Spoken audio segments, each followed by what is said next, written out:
ఓం శ్రీ గురుదేవాయ నమః. ఓం శ్రీ గురుదేవాయ నమః.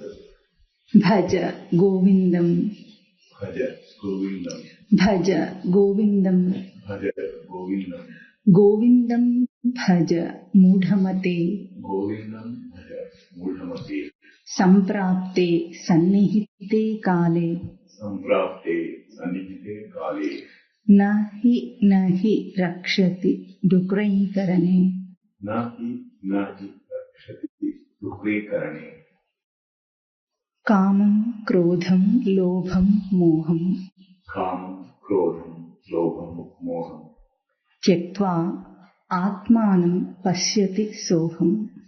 త్యక్త్వా ఆత్మానం పశ్యతి సోహం. ఆత్మజ్ఞాన విహీనా మూఢాః ఆత్మజ్ఞాన విహీనా మూఢాః తే పచ్యంతి నరక నిరూఢాః. తే పశ్యంతి నరక నిరూఢాః. ఈ భజగోవింద స్తోత్రాన్ని మననం చేస్తున్నా. హే మూఢమతే గోవిందం భజ అంటున్నారు శంకరులు మాటి మాటికి. మళ్ళీ ఇవాళ కూడా హే మూఢ అని మళ్ళొక్కసారి సంబోధన చేస్తున్నారు. ఇన్నిసార్లు తిట్టించుకోవడానికి మనుషులు చేసిన తప్పు ఏమిటి అంటే స్పష్టంగా అర్థం చేసుకోవాలి. మనం అందరం కూడా జీవుడు ఎట్లా తన జన్మను వృధా చేసుకుంటున్నాడు అన్నది ఇక్కడ ఆర్తి, శంకరాచార్యుల వారి ఆర్తి. కోతికి కొబ్బరికాయ ఇస్తే ఏం చేయాలో తెలియలేదట, దాన్ని అటు కొట్టి ఇటు కొట్టి దాంతో ఆటలాడుతుంది. అట్లాగే తెలివి అన్న అంశంతో జీవుణ్ణి మనిషిగా ఎదిగించి సృష్టి రచనలో ఒక ప్రసాదంగా ఇస్తే ఆ తెలివిని ఏం చేస్తున్నాడు, బయట అన్నిటి మీద కొట్టి చూస్తున్నాడు కొబ్బరికాయలాగా. పైగా బయట ఎంతగా తెలివి పెరిగితే అంత గొప్పవాడు అనుకుంటున్నాడు. ఇది అక్కడ పెద్ద హాస్యం. తెలివిని బయటికి ఇడ్చి బయట ఎంత ఎదిగితే అంత గొప్ప అన్న భావంలోనే పోతున్నాడు. కానీ ఆ తెలివి తన లోపలి తెలివిని తనను తాను తెలుసుకోవటం కోసం అన్న కించిత్ సందేహం కూడా రాకుండా, అటువంటి అంశం ఉన్నదనే తెలియకుండా ప్రవర్తించి అపావృతం ముక్తి ద్వారమైన మానవ జన్మను వృధా చేస్తున్నాడు. అందుకే మూఢ అని ముఖ వైచిత్య ధాతువును అక్కడ చూపించి కూర్చుకుంటున్నవాడు అంటున్నారు. ఎంతగా కూర్చుకుంటున్నాడంటే తన తెలివితో. అసలు మనిషికి ఆ తెలివి అన్న అంశం సృష్టి ఎందుకు ప్రసాదించిందంటే, ఉనికికి ఈ సృష్టిలో ప్రవర్తనకు ఎప్పుడైతే వచ్చిందో మళ్ళీ ఆ సృష్టి తనలో తనే ఇముడ్చుకోవడానికి ఒక అవకాశంగా తెలివి. అంతేగాని తెలివి బయట అన్ని ఏవో తెలుసుకోవడానికి కాదు. అసలైనా బయట అనే అంశమే లేదు. దాన్ని ఊహించి కల్పించి దాంట్లో జీవించి మళ్ళీ అదే తెలివి అనుకోవటం. దీన్ని ఏమనాలి? తెలుసుకున్నవాడు దాన్ని ఎంత హాస్యాస్పదంగా తీసుకుంటాడు. ఒక ఆత్మజ్ఞానికి ఇది ఎట్లా కనిపిస్తుంది? ఒక సామాన్యుడికేమో దీనికంటే వేరేది ఉందని కానీ, అంతకంటే విలక్షణమైన ఒక అంశం తనలో ప్రవర్తిస్తుంది ప్రత్యక్ష అనుభవంగా అని తెలియటం లేదు. అదే ఒక తెలుసుకున్న ఆత్మజ్ఞానికి ఇది హాస్యాస్పదం. పిల్లలాట కంటే, పిల్లలు అన్నాలాట ఆడుకునే కంటే ఘోరంగా అట్లా కనిపిస్తూ ఉంది. కనుకనే జ్ఞానులైన వాళ్ళ ఆర్తిని ఇటువంటి పదాల్లో ఇమిడ్చి హే మూఢాః గోవిందం భజ అని సూచన చేస్తున్నారు. దీనికి అభిమానపడవలసిన అవసరం లేదు. ఆ స్థితిని మనము, మన స్థితిని మనం, మన దయనీయ స్థితి ఇది. అంటే రక్షింపబడవలసిన స్థితి. మానవుడు తన తేజస్సును వృధా చేసుకోకుండా తనను తాను తెలుసుకోవటం కోసమే ఉంది అని దాన్ని గుర్తించి ప్రవర్తింపజేయటానికి కావలసిన అంశమును తెలుసుకోవాలి. అది ఈ రక్షణ వాడికి. ఆ దయనీయ స్థితి నుండి వాడిని ఎట్లాగైనా పైకి లాగాలని, ఎంత హీనమైన స్థితిలో వాడున్నా అంటే బాహ్య దృష్టి చేత, వ్యావహారిక దృష్టి చేత, లౌకిక దృష్టి చేత, భౌతిక దృష్టి చేత, స్థూల దృష్టి చేత వాడు అందులో ఇరుక్కున్నా సరే వాడిని ఎట్లాగైనా పైకి లాగాలని ప్రయత్నం చేయటమే జ్ఞానుల లక్షణం. అందుకు ఎన్ని రకాల బోధలను వాళ్ళు చేయాలని ప్రయత్నం చేస్తూనే ఉంటారు. అలసట లేదు అందులో. ఎందుకు? సృష్టి కార్యాన్ని తన కార్యంగా తీసుకొని అక్కడ సృష్టి బాధ్యతని వాళ్ళు తీసుకున్నారు కనుక. ఇక్కడ అదే సూచన చేస్తున్నారు శంకరాచార్యుల వారు మళ్ళీ మళ్ళీ మళ్ళీ మళ్ళీ. ఎందుకంటే ప్రతిసారి ఎన్నోసార్లు మూఢ అన్న శబ్దం ఈ భజగోవింద స్తోత్రంలో వస్తూనే ఉంది. అందులో ఆర్తి తప్ప తిట్టు లేదు, కోపం లేదు. ఆ ఆర్తిని గుర్తించాలి నిజ సాధకుడు. కనీసం సామాన్యుడు వదిలేస్తే నిజ సాధకుడు కూడా. పోయిన వారము అంత క్రితం వారం ఒకసారి మననం చేశాం. సిద్ధస్థితి వరకు కూడా తాను ఏం చేసినా అన్ని ప్రవర్తనలు కూర్చుకోవటమే అవుతుంది. సంకల్పం మాత్రమే తనకు ఎంత బంధం అవుతుందంటే, సంకల్పం చేస్తే బయటికి వ్యక్తం చేయాలి. బయట అన్న అంశం ఎప్పుడు వచ్చిందో దానికి ఎన్నో అంశములతో కూడి ఉన్నది కనుక బయట ప్రవర్తన ఆ అంశములన్నిటినీ కూర్చుకొని మళ్ళీ తనకు సమన్వయం అయ్యేదాకా వాటి చేత కొట్టించుకోవాలి. చెప్పాలంటే దెబ్బలు కొట్టించుకోవాలి. దాని జోలికి ఎందుకు వెళ్ళాను అని అనిపించేదాకా కొట్టించుకోవాలి. అటువంటిదే ఎంత తనలో తనను ఉపసంహారం చేసుకున్నా మిగిలి ఉన్నది దేహం. చివరికి దేహధారిగా జీవుడు తనను తాను ఇప్పుడు అనుకుని అందులో ప్రవర్తిస్తున్నాడు కనుక ఎంత ఉపసంహారం చేసుకున్నా దేహంతో తనకు తప్పటం లేదు. ఎందుకు? పలికించుకుని అయిపోయింది, వ్యక్తం అయిపోయినాడు అనుకున్నాడు కనుక ఇప్పుడు దాంతోనైనా తంటాలు పడాల్సిందే. అందుకే జ్ఞాని స్థితి కూడా చివరకు కొట్టించుకుంటున్నట్లుగానే ఉంటుంది.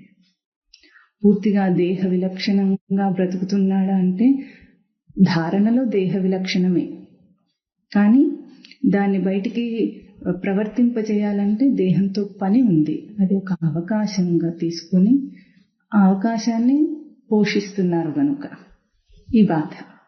కనుక అంతదాకా కూడా తానేం చేస్తున్నాడు అంటే తన ప్రవర్తనంతా కూర్చుకోవటమే. అంచెలంచెలుగా కూర్చుకోవటంలో మార్పులు. సామాన్య స్థితి నుండి సిద్ధస్థితి దాకా కూర్చుకుంటూ చివరికి ఎప్పుడైతే బయట నుండి కూర్పు తనకు, స్వామివారు ఒక పాటలో రాశారు, నిశ్చయం అంటే నిర్గతం చేయనం నిశ్చయం. బయటి నుండి కూర్చుకోనకుండుట నిశ్చయం. అంతదాకా బయట నుండి ఇంకా నాకు ఏమీ వద్దు, అవసరం లేదు, చివరికి నాలో నాకే తెలుస్తుంది అన్న స్థితి వచ్చేదాకా అది నిశ్చయం కాలేదు. బయటి కూర్పులన్నీ కూడా చంచలముల మేళవం అన్నారు. అంటే ఎంత గొప్పదైనా కూడా చంచలమే, అంటే తాత్కాలికం, అప్పటికప్పుడే సత్యంగా కనిపించి మరుక్షణాన ఉండనిదే ఏదైనా సరే అది. అందుకే బయటి నుండి దేన్నైనా గ్రహించాలనుకుంటే అది తనకు దెబ్బ అవుతుంది, తాడనము. అందుకే స్వామి యొక్క వక్షస్థలం మీద తాడనం జరుగుతుంది ప్రతిసారి. ఆ స్వామి అంటే తన స్వరూపం, తన స్వరూపం మీద తాడనమే బయట నుండి కూర్పు. ఏ ఒక్క చిన్న అంశం బయట నుండి నువ్వు కావాలి అనుకున్నాడో అంతే. ఆ కావాలి అన్నది వాడిని ఒక దెబ్బ కొట్టకుండా వదిలిపెట్టదు. అయితే గుణపాఠంగా తీసుకుని తాను ఎదగచ్చు, ఎదగటానికి పూర్ణమైన అవకాశం ఉంది, కానీ అయినా కూడా తాడనమే. కనుక బయటి నుండి కూర్పు ఇది మూఢత్వం. మనిషికి తనలో తనకు అన్నీ తెలిసేలాగానే తన రచన ఉంది. బయట నుండి తెలుసుకోవలసిన అవసరం లేకుండా. ఎందుకంటే మనం ఏమనుకుంటాం, సాధనలోనైనా సరే శ్రవణ మనన నిధిధ్యాసనలు శ్రవణం చేయకుండా ఎట్లా తెలుసుకుంటాం, శాస్త్రం తెలియకపోతే ఎట్లా తెలుసుకుంటాం. సరే, అయినా కూడా చివరికి తనలో తానే తెలుసుకోవాలి. కాలేన ఆత్మని విందతి. తనలో తనకే కానీ స్పష్టత బయట నుండి ఎప్పటికీ రాదు. ఈ సత్యం తెలుసుకోవటమే నిశ్చయం. మూఢత్వమునకు వ్యతిరేకం నిశ్చయం. బయట నుండి కూర్చుకొనటం మూఢత్వం అయితే బయట నుండి కూర్పును వదిలేయటం నిశ్చయం. ఇది తనకు కావలసిన అంశం. అంటే జీవుడు పూర్ణ స్థాయిని అందుకోవాలంటే తనలో తనకే అర్థమవుతుందన్న అంశము తాకాలి. ఆ తాకినప్పుడు ఈ బయట నుండి కూర్చుకోవటం అనేది తనకు తానే ఉపసంహారం అవుతుంది. ఈ కర్మ నుండి ఎట్లా తాను బయటపడతాడు అన్న ఒక అంశమును తను తీసుకుంటే ఎంతటి సాధన కర్మ అయినా సరే చివరికి ఎట్లాగూ ముళ్ళు ఉంటే ముళ్ళుతో ఇంకొక ముళ్ళుని తీసేసినప్పటికీ దాన్ని కూడా ఎట్లా తీసేస్తాడు అట్లాగే దాని నుండి కూడా తాను ఎట్లా విడబడతాడంటే నిశ్చయం అయితే విడబడతాడు. సంకల్పం మాత్రం కూడా తనకి ఇంకా అటువంటి ఆలోచన రాకుండా ఉంటే అది తనకు నిశ్చయం అవుతుంది. ఇక ఈ మూఢత్వం నుండి బయటపడతాడు. అదే తనలో తన గుర్తింపే ఇక్కడ ప్రజ్ఞ అన్న అంశంతో చెప్పబడిన గోవిందుని లక్షణం. అందుకే గోవిందం భజ అంటే ప్రజ్ఞ స్వరూపంను సేవించుము అని చూపిస్తున్నారు ఇక్కడ. అట్లాగే మనం మననం చేస్తూ వచ్చాం. ఈ ప్రజ్ఞ తనకు ప్రథితం జానాతి, ప్రజ్ఞ అంటే స్పష్టంగా తెలియట. స్పష్టంగా తెలియట అన్న అంశం తనలో తనకే తెలుస్తున్నదని ప్రతి వ్యక్తి, ప్రతి మనిషి, ప్రతి ప్రాణి ప్రయోగం చేస్తున్నాడు. కానీ నాకు బయట నుండి తెలిసింది అనుకుంటాడు. గబుక్కుని ఈ అవాంతరము సృష్టి రచన వల్ల వస్తుందా అంటే రచన దానికోసం లేదు, కానీ దాని ప్రయోగం మనం బయట నుండి తీసుకునే ప్రయోగానికి అభ్యాసం అయి ఉన్నాం కనుక ఆ అభ్యాసం వల్ల అట్లా కనిపిస్తుంది. సృష్టి అట్లా రచించింది అంటే ఇంద్రియముల గ్రహింపు వల్లనే నాకు తెలుస్తుంది అన్న ఒక అవాంతర గ్రహింపు తనకు వస్తుంది. తన గ్రహింపు ఉంటే ఇంద్రియముల ద్వారా చూడగలుగుతాను, కానీ తనకే గ్రహింపు లేకపోతే అది ఎట్లా తెలుస్తుంది అన్న సందేహం రాకుండా అభ్యాసం అయి ఉన్నాడు కనుక ఈ అవాంతరం వచ్చింది. కానీ రచన ఎట్లా ఉంది? ఇప్పుడు మన అనుభవానికి పూర్తి వ్యతిరేకం. ఇప్పుడు మనకున్న అనుభవం ఏమిటి? అన్నీ తెలుస్తున్నాయి కాదు, నీకు తెలిస్తే అన్నీ అర్థమవుతున్నాయి, ఆ వెలుగులో అన్నీ తెలుస్తున్నాయి అన్నది పూర్తి సత్యం. ఇది ఎప్పుడైతే తాను గుర్తించి ఆ సాధన చేస్తుంటాడో అప్పుడు బయట నుండి ఉపసంహార స్థితి తనకు వస్తుంది. కర్మలన్నీ తన నుండి విడిపడిపోతాయి. అటువంటి స్థితే తన ప్రజ్ఞ స్వరూపమును తనను తాను తెలుసుకున్నటకు స్పష్టత. ప్రజ్ఞ స్వరూపమును తెలుసుకున్నటకు ఇక్కడ ఇవాళ ఏమంటున్నారు? కామం, క్రోధం, లోభం, మోహం త్యక్త్వా సహ ఆత్మానం అహం పశ్యతి.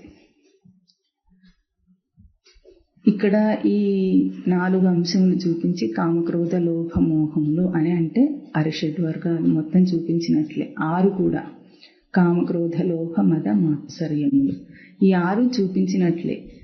వీటిని త్యక్త్వ విడిచి అప్పుడు సహ ఆత్మానం పశ్యతి. అహం అంటే తనను తానే తెలుసుకుంటాడట.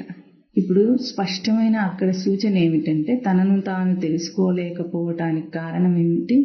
ఈ కూర్పు అన్న రూపము తనకు కామక్రోధ లోభ మోహ మద మాత్సర్యముల రూపంలో ఉంది. ఇవే కారణం. అందుకే అథ కేన ప్రయుక్తోయం అంటే కేన ప్రయుక్తోయం, ఎవరు లేరు, దేని చేత కాదు, నీ లోపల ఉన్న కామమే. ఆ కామంలో కూడా మనకిప్పుడు కనిపిస్తున్న బయట రూపం ఏమిటి? బయట దేన్నో కోరుతున్నాడు. ఇది నిరంతరమైంది. మనిషి ఏదో ఒకటి కోరకుండా ఉండలేకపోతున్నాడు. ప్రతి క్షణం కూడా ఏదో ఒకటి కోరుతూనే ఉన్నాడు. ఎందుకు అది కోరుతున్నాడు? అసలు సృష్టి అన్న అంశం రావటానికి కారణం ఇదే బృహదారణ్యకోపనిషత్తు చెప్తుంది.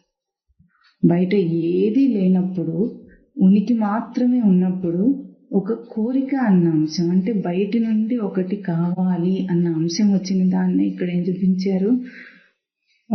బృహదారణ్యకోపనిషత్తులో ఇహ అగ్రే కించిన్న ఏవ ఆసీత్, అగ్రే కించిన్న ఏవ ఆసీత్. ఇహ అన్న అంశం అక్కడ ఏం చూపించారంటే ఇప్పుడున్న పరిస్థితికి, అంటే అనాత్మముల కూర్పుకు అంతకు ముందు ఇటువంటి అంశమే లేదట. అయినప్పటికీ అశనాయ మృత్యునా ఏవ ఇదం ఆవృతం ఆసీత్. అశనం అని వచ్చింది. అశనం అంటే మనకు తిండి అని ప్రసిద్ధార్థం. అశనం అంటే ప్రసిద్ధార్థం తిండి అని, కానీ అక్కడ భోజనే ధాతు. భుజ పాలన అభ్యవహార్యం, పాలన చేసుకోవటం అనే అంశం వచ్చిందట. బయట నుండి ఒకటి కోరి దాన్ని పాలన చేసుకోవాలనుకుంటున్నాడు. అది ఎట్లా వస్తుంది? అంతటికి కారణం ఏమిటంటే ముందు ఒక కామం అన్న అంశం అంటే ఏదైనా కోరుతున్నాం అనుకున్నాం. కోరిక అంటే దాని రూపం ఎట్లా ఉంటుంది, మనకు బయట గ్రాస్ పిక్చర్ ఎట్లా కనిపిస్తుంది, మన పంచ జ్ఞానేంద్రియములను తృప్తిపరిచేటట్లుగా ఏదో ఒకటి ఉంటుంది. అదే కోరిక మన దృష్టిలో. ఏదైనా చూడాలని కానీ, వినాలని కానీ, తినాలని కానీ, తాకాలని కానీ, వాసన చూడాలని కానీ, ఈ రూపంలోనే ఉంటుంది కోరిక అన్న అంశం. ఆ కోరిక అన్న అంశము ఈ 5 తృప్తిపరచడానికి లోపల ఏ రూపంలో అది జనరేట్ అయింది అంటే అది ఎట్లా పుట్టింది తనకు అంటే, తనను తాను కోరి దాన్ని బయట నుండి తీసుకోవాలనుకున్నాడు. బయట నుండి అనుకున్నప్పుడు ఇవే 5 ద్వారములు కనుక వీటి ద్వారా తీసుకుంటే తను కోరిన కోరిక లోపల తనకు తృప్తినిస్తుంది అనుకుంటున్నాడు మనిషి. అందుకే ఇదంతా ప్రయత్నం. లేకపోతే అశనం అంటే పొద్దున్న లేవగానే దాన్ని ఏదో ఒక కోరిక కోరటం, దాన్ని పాలన చేయటం. సంకల్పమే లేకపోతే పాలన ఏం చేస్తాడు? దాన్ని పాలన అంటే రక్షించుకోవటం, తను అనుకున్న దాన్ని తాను ఏదో ఒకటి చేసుకోవటం. ఇది అక్కడ అశనం అన్న పదంతో చెప్పినా, ఇక్కడ కామం అన్న పదంతో చెప్పినా కూడా ప్రకాశించింది తనకు. కామం అన్న అంశమునకు కము కాంతో ధాతు అంటే ప్రకాశం. ధాతువు ప్రకారంగా దాంట్లో అర్థంలో తప్పేం లేదు. కానీ దాని ప్రయోగం ఎక్కడ చేశామో దానివల్ల అది పూర్తి బంధానికి లాగేసింది. తనకు తాను ప్రకాశించాల్సింది తనకు అన్యము ప్రకాశిస్తుంది. అన్యమైనది ఒకటి అంశం వచ్చింది అంటే అసలు ఎట్లా వస్తుంది అన్యమైన అంశం? సృష్టిలో ఉనికికి అవాంతరమే లేకపోతే అన్యమన్న అంశం ఎట్లా వచ్చింది? ఒకవేళ కనుక ఈ ప్రశ్న మీద ఆగిపోతే సాధకుడు ఎట్లా వచ్చిందని తనకు సత్యం అర్థమవుతుంది. కానీ వచ్చిందనగానే అంటాడు. ఎందుకు అట్లా అంటాడంటే ఇప్పుడు తనకు అన్యం ప్రకాశిస్తోంది కనుక. సృష్టిలో ఏదీ లేని సమయంలో ఇంకొక అన్యమన్న అంశం ప్రవేశించింది అన్నప్పుడే సందేహం రావాలి. కానీ ఆ సందేహం రాకుండా శాస్త్రం చెబుతున్న సాధన పద్ధతినంతా కూడా సరే అని ఎందుకు అనగలుగుతున్నాడు? ఇప్పుడు తన స్థితితో పోల్చి తన సందేహం ఉంటుంది. ఎప్పుడైనా సరే ఎవరైనా ఒక సందేహం అడుగుతున్నారంటే అర్థం ఏమిటి?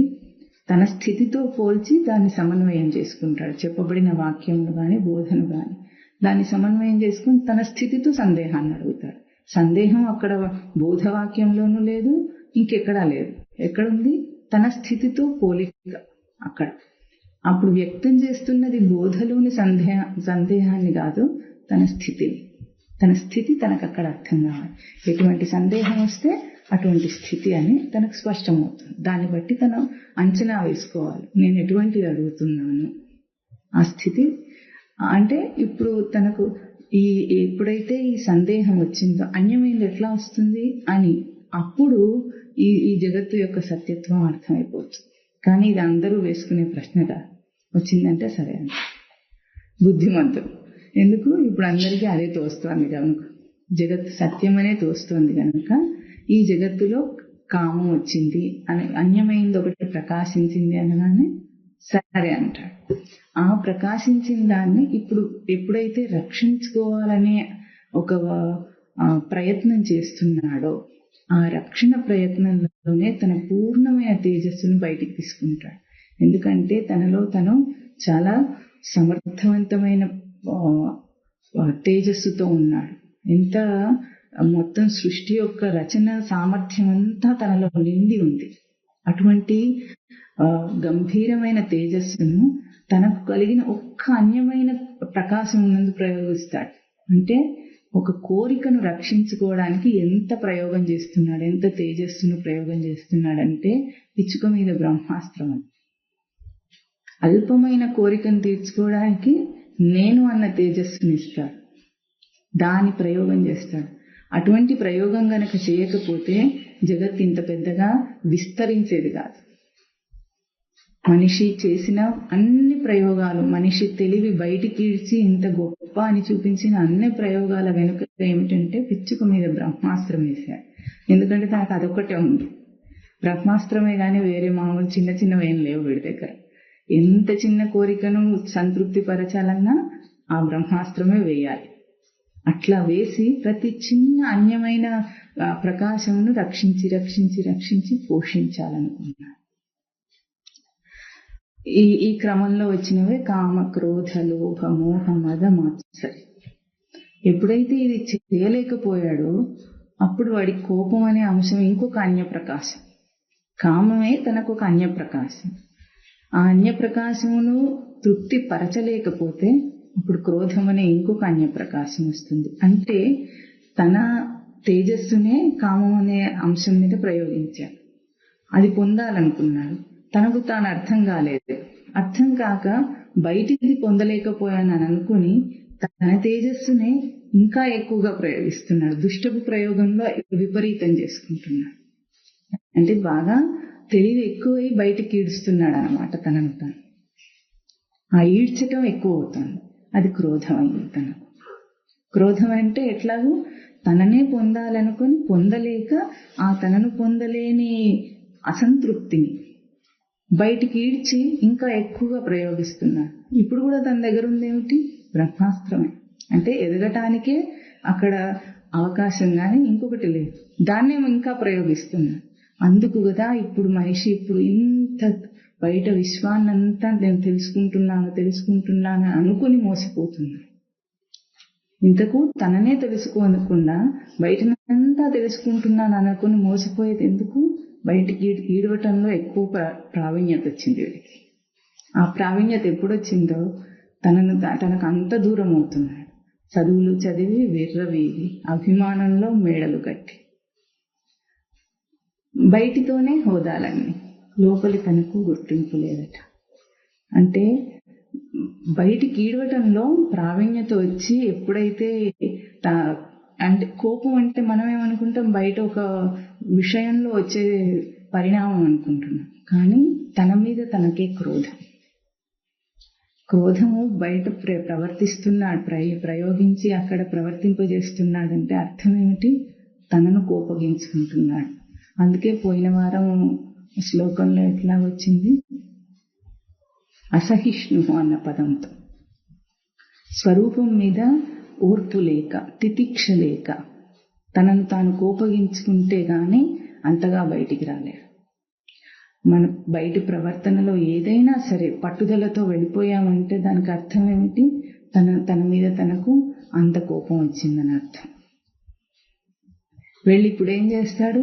తనకు అన్యంగా ప్రకాశించిన ఒక చిన్న కామం కోసం పెద్ద క్రోధాన్ని పిక్చరైజ్ చేసుకున్నాడు, రూపకల్పన చేసుకుని ఇప్పుడు ఏమంటాడు?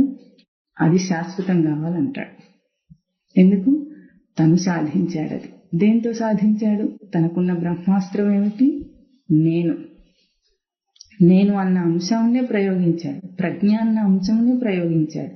అందుకే దాని మీద తనకంత శాశ్వత బుద్ధి, శాశ్వతంగా నిలుపుకోవాలన్న బుద్ధి. ఎందుకు? తాను శాశ్వత స్వరూపుడు. తనకు గుర్తింపు లేకపోయినప్పటికీ తన రచనా లక్షణాలు, తన స్వరూప లక్షణాలు తనను విడిచిపోవు. అంటే శాశ్వతంగా ఉండటం తన స్వరూప లక్షణం. దాన్నే బయట ప్రయోగంలో కూడా సాధించాలనుకుంటాడు. అది లోభం.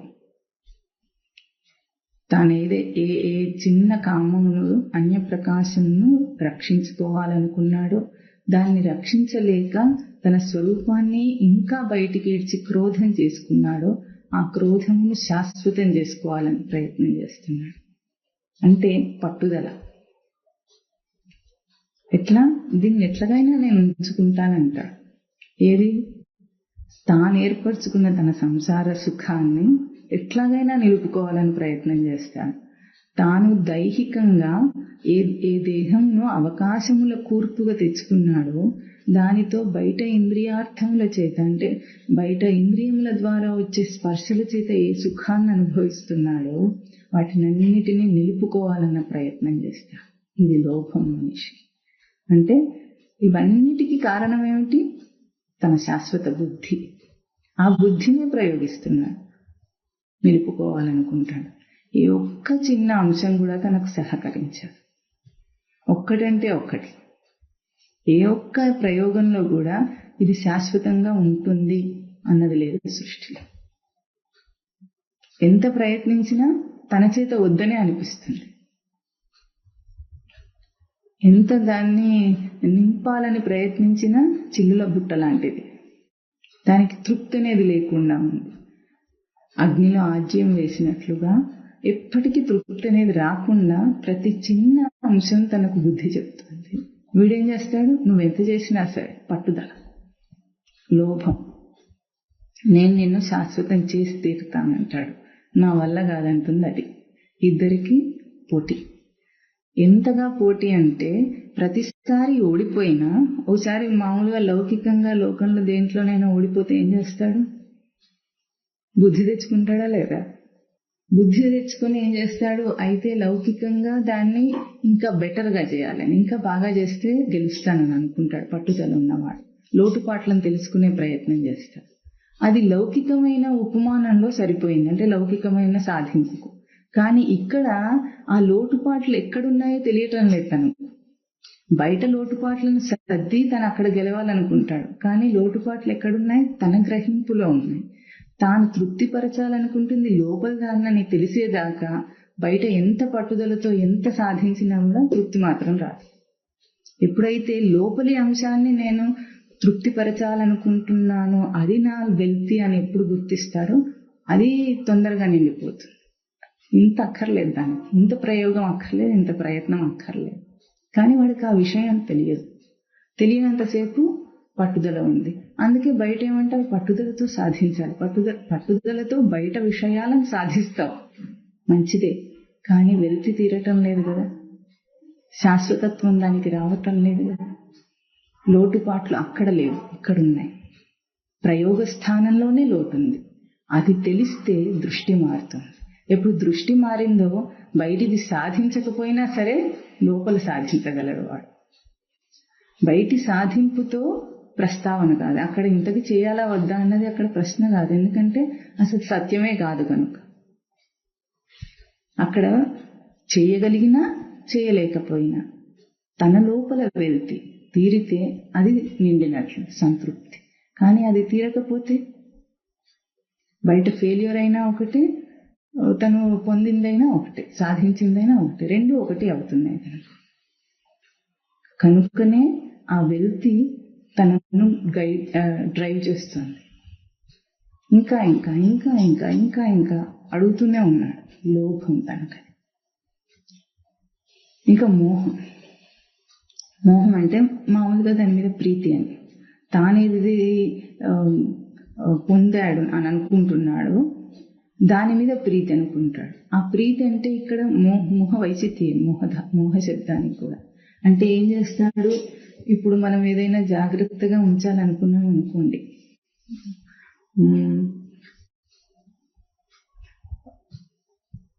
ఇప్పుడు ఒక ఆవకాయనో ఏదో ఒక పచ్చడి చేస్తున్నాం, దాన్ని ఇప్పుడు ఏం చేయాలి?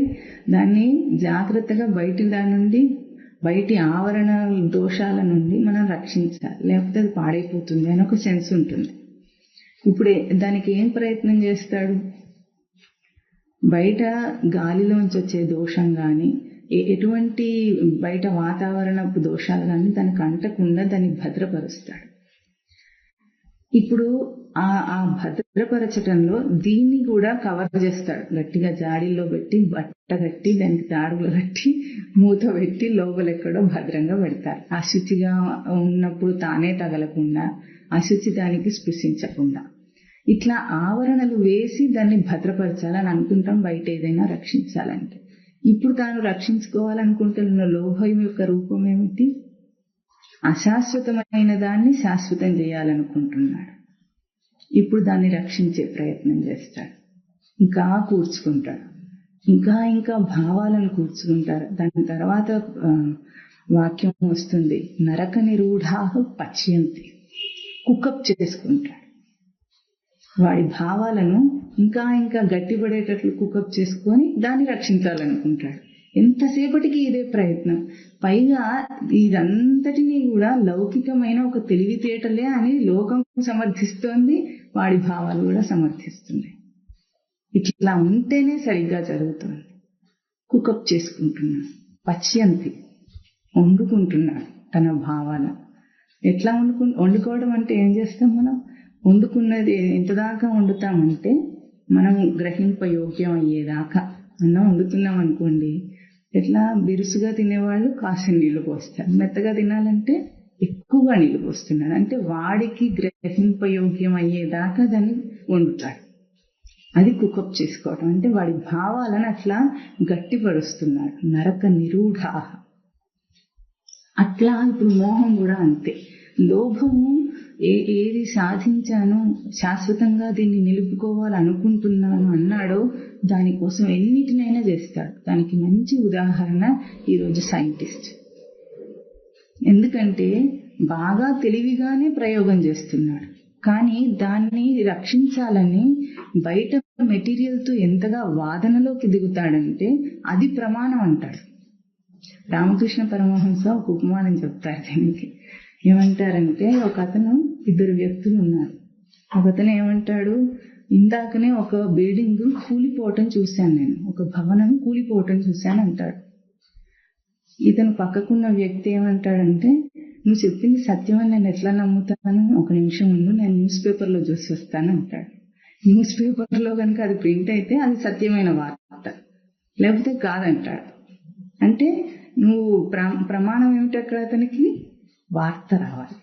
ఆ వార్త ఆ పత్రికలో ముద్రించబడితే అది సత్యం, లేకపోతే కాదంటాట. అట్లాంటి వాడే సైంటిస్ట్ అంటాడు ఆయన. అంటే నీకు నిరూపణ అయితే గాని నేను నమ్మను. అంటే కళ్ళతో చూసిన వాడు చెప్పినా, తానే చూసినా కూడా నమ్మడట. అట్లాగే స్వానుభవంలో తనకే అర్థమవుతుంది. సైంటిస్ట్ కి కూడా తెలివి ఉంది. సైంటిస్ట్ కూడా బ్రహ్మస్వరూపమే, ఇంకొక స్వరూపం కాదు. అయినప్పటికీ నాకు బయట అంటాడు. ఎట్లా అవుతుంది అది? ఏ రూపంగా చేసినా కాదది. ఎందుకు? ఇది తనలో తనకే తెలియవలసిన అంశం, కానీ ఇంకో బయట ఇది ఏం చేసినా అది చెప్పలేడు. పదాలన్నీ, వాక్యాలన్నీ వెనక్కి వెళ్ళిపోవాల్సింది చెప్పటానికి. అయినా సరే ఏం చేస్తాడు? మోహం వాడికి, లోభము, మోహం. నేను సాధించింది తప్పు కాదు, అది ఎట్లాగైనా నిరూపింపబడాలి. దాన్ని రక్షించుకోవడానికి ఎన్ని భావాల చేత తనను తాను కూర్చుకునే ప్రయత్నం చేస్తాడు. బయట నుండి ఎంత ప్రూవ్ చేయాలని ప్రయత్నం చేస్తాడు, చూపించాలని ప్రయత్నం చేస్తాడు. ఎట్లా చూపిస్తాడు? ఒక దృశ్యం ఉంటే ఇద్దరికీ ఒకటే దృశ్యం కనిపిస్తుంది, కానీ ఆ దృశ్యంను తీసుకున్న తన గ్రహింపు ఏ దృష్టితో తీసుకున్నాడో ఆ ఇద్దరు వ్యక్తులకు ఒకటి ఉండదు కదా. భౌతికంగా ఆ రంగు పసుపు పచ్చ అని చెప్పచ్చు, కానీ పసుపు పచ్చను తానెట్లా గ్రహించాడో ఆ గ్రహింపు రూపం ఇద్దరికీ ఒకటి. సృష్టిలో ఏ ఇద్దరు రూపాలకు ఒకటి ఉండదు. దాన్ని ఎట్లా నిరూపిస్తాడు? భౌతికమైన నామమును, రూపమును నిరూపించవచ్చు, కానీ గ్రహింపు అనే ఒక అభౌతిక ఆధ్యాత్మిక రూపాన్ని నిరూపించలేదు. దాన్ని నిరూపించేదాకా నేను తెలుసుకోనని అనుకునే ప్రయత్నంలోనే మోహం. అది కామము, క్రోధము, లోభము, మోహం, మదము, మాత్సర్యం. మదం ఎట్లా వస్తుంది తనకు? మామూలుగా మద శబ్దానికి తృప్తి అనే అర్థం, నిజమైన అర్థం. కానీ ఇక్కడ మన కామక్రోధ లోభ మద మాత్సర్యంలో మదం అంటే మదం ఎక్కింది వాడికి అంటాం. అంటే దాని చేత గర్విస్తున్నాడని లౌకికార్థం. ఆ గర్వం ఎందుకు వస్తుంది వాడికంటే, వాడు అక్కడికక్కడ తృప్తి పడిపోయాడు కనుక. అప్పుడు కూడా ఈ ధాతువార్థం అక్కడ ప్రయోగించవచ్చు. తృప్తి, దేన్ని వాడు సత్యం అనుకున్నాడో దాంతో తృప్తి పడిపోయాడు, అయిపోయింది, ఇంకా మదం ఎక్కింది వాడికి. ఆ తర్వాత వాడు ఏమనుకున్నాడు? ఏ అన్యమైన ప్రకాశం, కామం తనకు ప్రకాశించిందో దాన్ని తాను బయటగా దోషపు ప్రయత్నంలో ఎంత తీవ్రంగా తీసుకువెళ్లి క్రోధం చేసుకున్నాడో, దానికి శాశ్వతత్వం అనే లోభిత్వం వచ్చిందో, దాన్ని నిలుపుకోవడానికి మోహాన్ని కూర్చుకున్నాడో, ఇప్పుడు ఏం చేస్తున్నాడు? మదం అంటాడు దాన్ని. నేను సాధించానని అనుకుంటాడు. అంటే భ్రాంతికి పరాకాష్ఠ మదం. భ్రాంతిలో ఏమనుకుంటున్నాడు? ఇప్పుడు మనిషి ఏమనుకుంటాడు? ఇప్పుడున్న సుఖ సౌఖ్యాలు ఈ భూమి మీద ఇంతవరకు ఎప్పుడూ లేవట. ఇప్పుడు వ్యాఖ్యానం లేటెస్ట్ గా అన్ని రకాల లగ్జరీస్ ఉన్నాయి వీడికి కావాల్సినవి. ఎన్ని రకాల పరికరాలు కనుక్కున్నాడు. నేను ఏదైనా చేయగలను. ఇప్పుడు ప్రస్తుతం మనిషి మదమెక్కే ఉన్నాడు. ఎందుకు? డబ్బుంటే చాలు, ఏదైనా సాధ్యం, అన్ని సాధ్యమే నాకు అని అనుకుంటున్నాడు. కానీ సృష్టి ఎప్పటికప్పుడు ఏం చేస్తుంది? వాడికి తృప్తి అనేది లేకుండా వాని గర్వాన్ని, మదాన్ని అణస్తుంది. అంటే ఆ తృప్తి అనే అంశంతో ఎక్కడైతే బిరడ వేసుకున్నాడో దాన్ని వెలితి రూపంలో వాడికి తెలిసేటట్లు చేస్తాను. అందుకే ఇప్పుడు లేటెస్ట్ గా లోకంలో ఏం రోగం వచ్చిందంటే డిప్రెషన్ అట. డిప్రెషన్ అంటే న్యూనతాభావం తెలుగులో. ఎందుకు న్యూనత వస్తుంది? ఇంత సాధించి ఇన్ని ఉన్నవాడికి అన్నీ ఉన్నాయి, వాడికి ఏం తక్కువగా లేదు, అయినా న్యూనత ఎట్లా? ఇది అర్థం కాదు. చిన్నపిల్లలకు కూడా డిప్రెషన్ అట. అది మరి ఫ్యాషనో రోగమో కానీ అందరికి వస్తుంది. మరి ఆ పదం తెలుసుకున్నందుకు అది ప్రయోగంలోకి వచ్చింది, ఇప్పుడు ప్రసిద్ధికి ఎక్కింది. అది లేనప్పుడు ఉండవు. కొన్ని రోగాలు కూడా అట్లాగే ఉంటాయి. ఈ కాలంలో కొత్తగా వచ్చిన రోగాలకు కొన్ని పేర్లు పెట్టారు వాళ్ళు.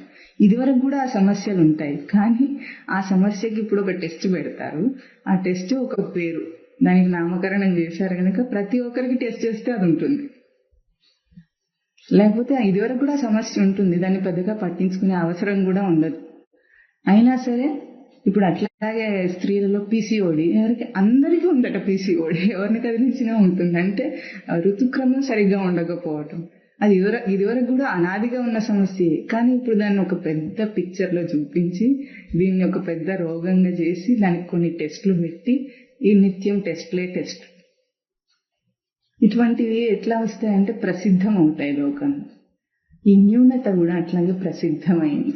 ఎన్ని సౌకర్యాలున్నా, ఎన్ని సాధించిన వాడైనప్పటికీ, డబ్బుకు కొదవలేకపోయినప్పటికీ, అన్ని ఉన్నప్పటికీ కూడా అది వానికి తృప్తినివ్వటం లేదు. హవిష కృష్ణవర్తమేవ భూయ ఏవ అభివర్తతే. ఇంకా ఏదో కావాలనుకుంటున్నాడు. అంతకు కారణం ఏమిటి? తాను రక్షించుకోవాలనుకున్నది అన్యప్రకాశం, తన ప్రకాశం కాదు. మౌలికమైన భేదం అక్కడే ఉంది మనిషి. ఇంకా మాత్సర్యం. ఇంత అసంతృప్తి వచ్చినప్పటికీ కూడా అప్పుడు కూడా ఏమనుకుంటాడు వాడు? లౌకికమే సత్యం. ఇంత తెలుస్తున్నప్పటికీ కూడా ఇప్పుడు బోధ రూపంలో అందరూ చెప్తున్నారు, శాశ్వత సుఖం కోసమే మనిషి వెంపట్లాడుతున్నాడు, దాన్ని బయట ప్రయత్నం చేస్తున్నాడని అందరూ పైగా చెప్పగలరు. ఇంత చెబుతున్నప్పటికీ కూడా అంతా అయిన తర్వాత వీడేం చేస్తాడు? ఇంటికి వెళ్ళి నా భార్య పిల్లలు, నా సంసారం సత్యం అనుకుంటాడు. దాన్ని అతిక్రమించి ఇంత చెప్తున్నారు, మరి ఇదేదో కాసేపు అయినా అనుమానించి చూద్దాం దీన్ని అని అనుకోడు. బాగుంటుంది, వీడికి విశ్వాసంతోనే ఉంటాడు, అంతా బాగానే ఉంటుంది, సత్యంలాగా అనిపిస్తుంది వింటున్నంతసేపు. కానీ అట్లా పక్కకి వెళ్ళినప్పుడు దేనికి ఇంపార్టెన్స్ ఇవ్వాలి, దేనికి ప్రాముఖ్యతని ఇస్తా ఉన్నప్పుడు చిన్న అంశం లాగానే ఏం చేస్తాడు? అదే సత్యం కదా అంటాడు. పైగానే ఆ పని చేసుకుంటుంటాడు. ఇప్పుడు మరుక్షణానికి తనకు గ్యారెంటీ లేదు అని తెలిసినప్పటికీ కూడా, అంటే ఏ క్షణాన ఈ దేహము విడిచేస్తాడో ఎవరికీ తెలియదు. ఎవరైనా సరే, ఆరోగ్యవంతుడైనా సరే, ఆయు ఉన్నవాడైనా సరే, గ్యారెంటీ లేదు. ఆ విషయం అందరికీ తెలుసు. ఇప్పుడు ఏదైనా జరగచ్చని. మరి అంత హై అలర్ట్ ఉండాల్సిన పరిస్థితుల్లో కూడా ఏం చేస్తాడు?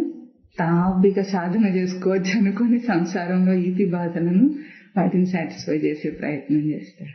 ఆ తర్వాత చేద్దాం, ముందు ఇదేదో తీర్చుకుందామని అనుకోడు. విశ్వాసం వచ్చినా సరే. ఇది మాత్సర్యం.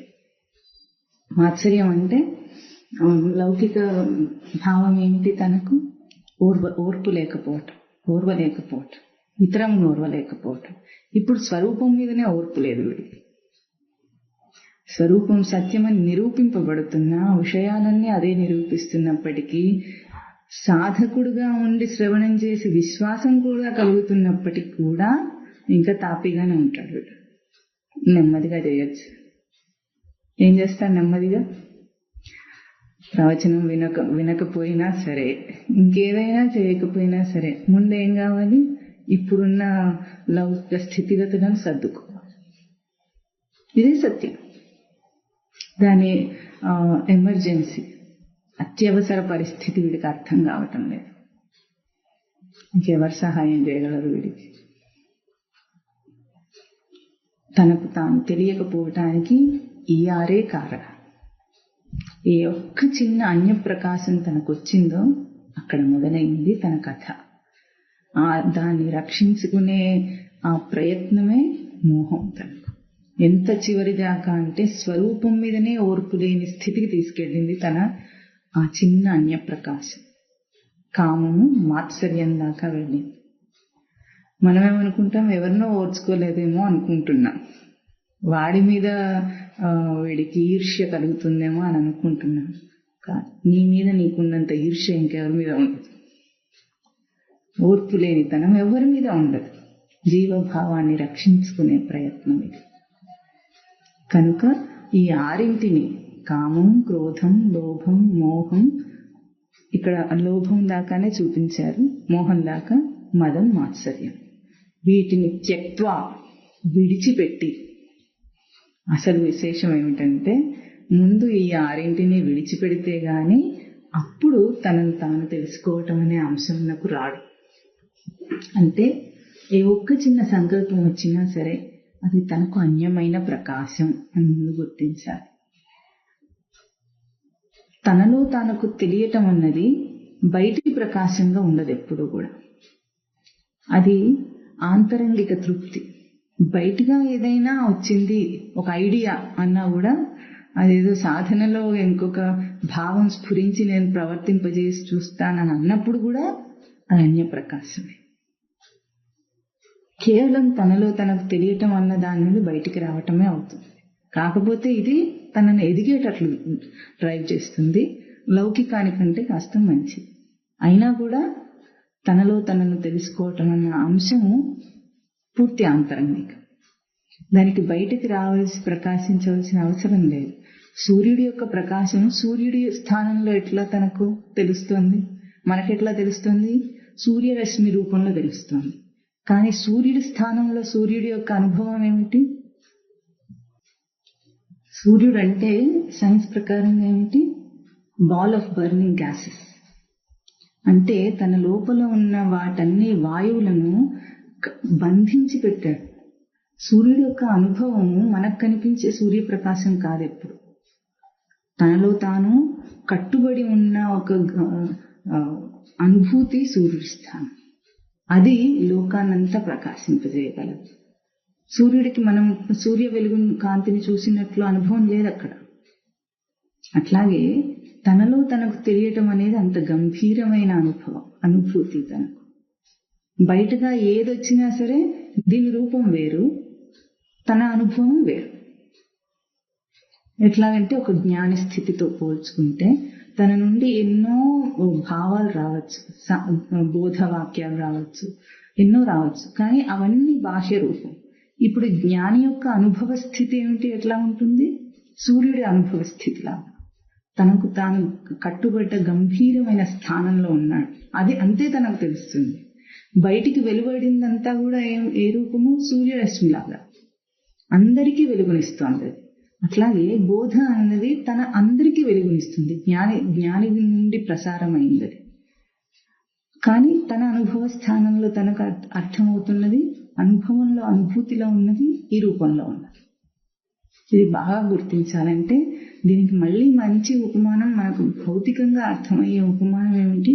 రుచి చూసినప్పుడు అర్థమయ్యే అనుభూతి. అనుభూతి బయటికి ఏ రూపంలో వ్యక్తమైనా దాని రూపం వేరు, అనుభూతి యొక్క రూపం వేరు. లౌకికంగా తనకి ఏదైనా సరే ఇష్టం ఉన్న ఒక ప్రయోగంలో కంటితో చేసినా, వాసన చూడటంతో చేసినా, దేనితో చేసినా, శ్రవణంతో, దేనితో చేసినా సరే ప్రయోగం ఎట్లా ఉంటుంది? ఇష్టమన్న రూపంలో తాను తీసుకున్నది తన లోపల అనుభూతిలో ఎట్లా తెలుస్తుంది? తృప్తి అన్న రూపంలో తెలుస్తుంది. ఇష్టాన్ని అనుభవిస్తున్నాడు అనుకున్నాం లౌకికంగానే. ఒక మంచి శ్రావ్యమైన ఒక సంగీతాన్ని వింటున్నాడు, ఇది ఇష్టం, బయట రూపం. వినుట అన్న ప్రక్రియ ద్వారా జరుగుతుంది. ఇప్పుడు తన అనుభూతి ఎట్లా ఉంది?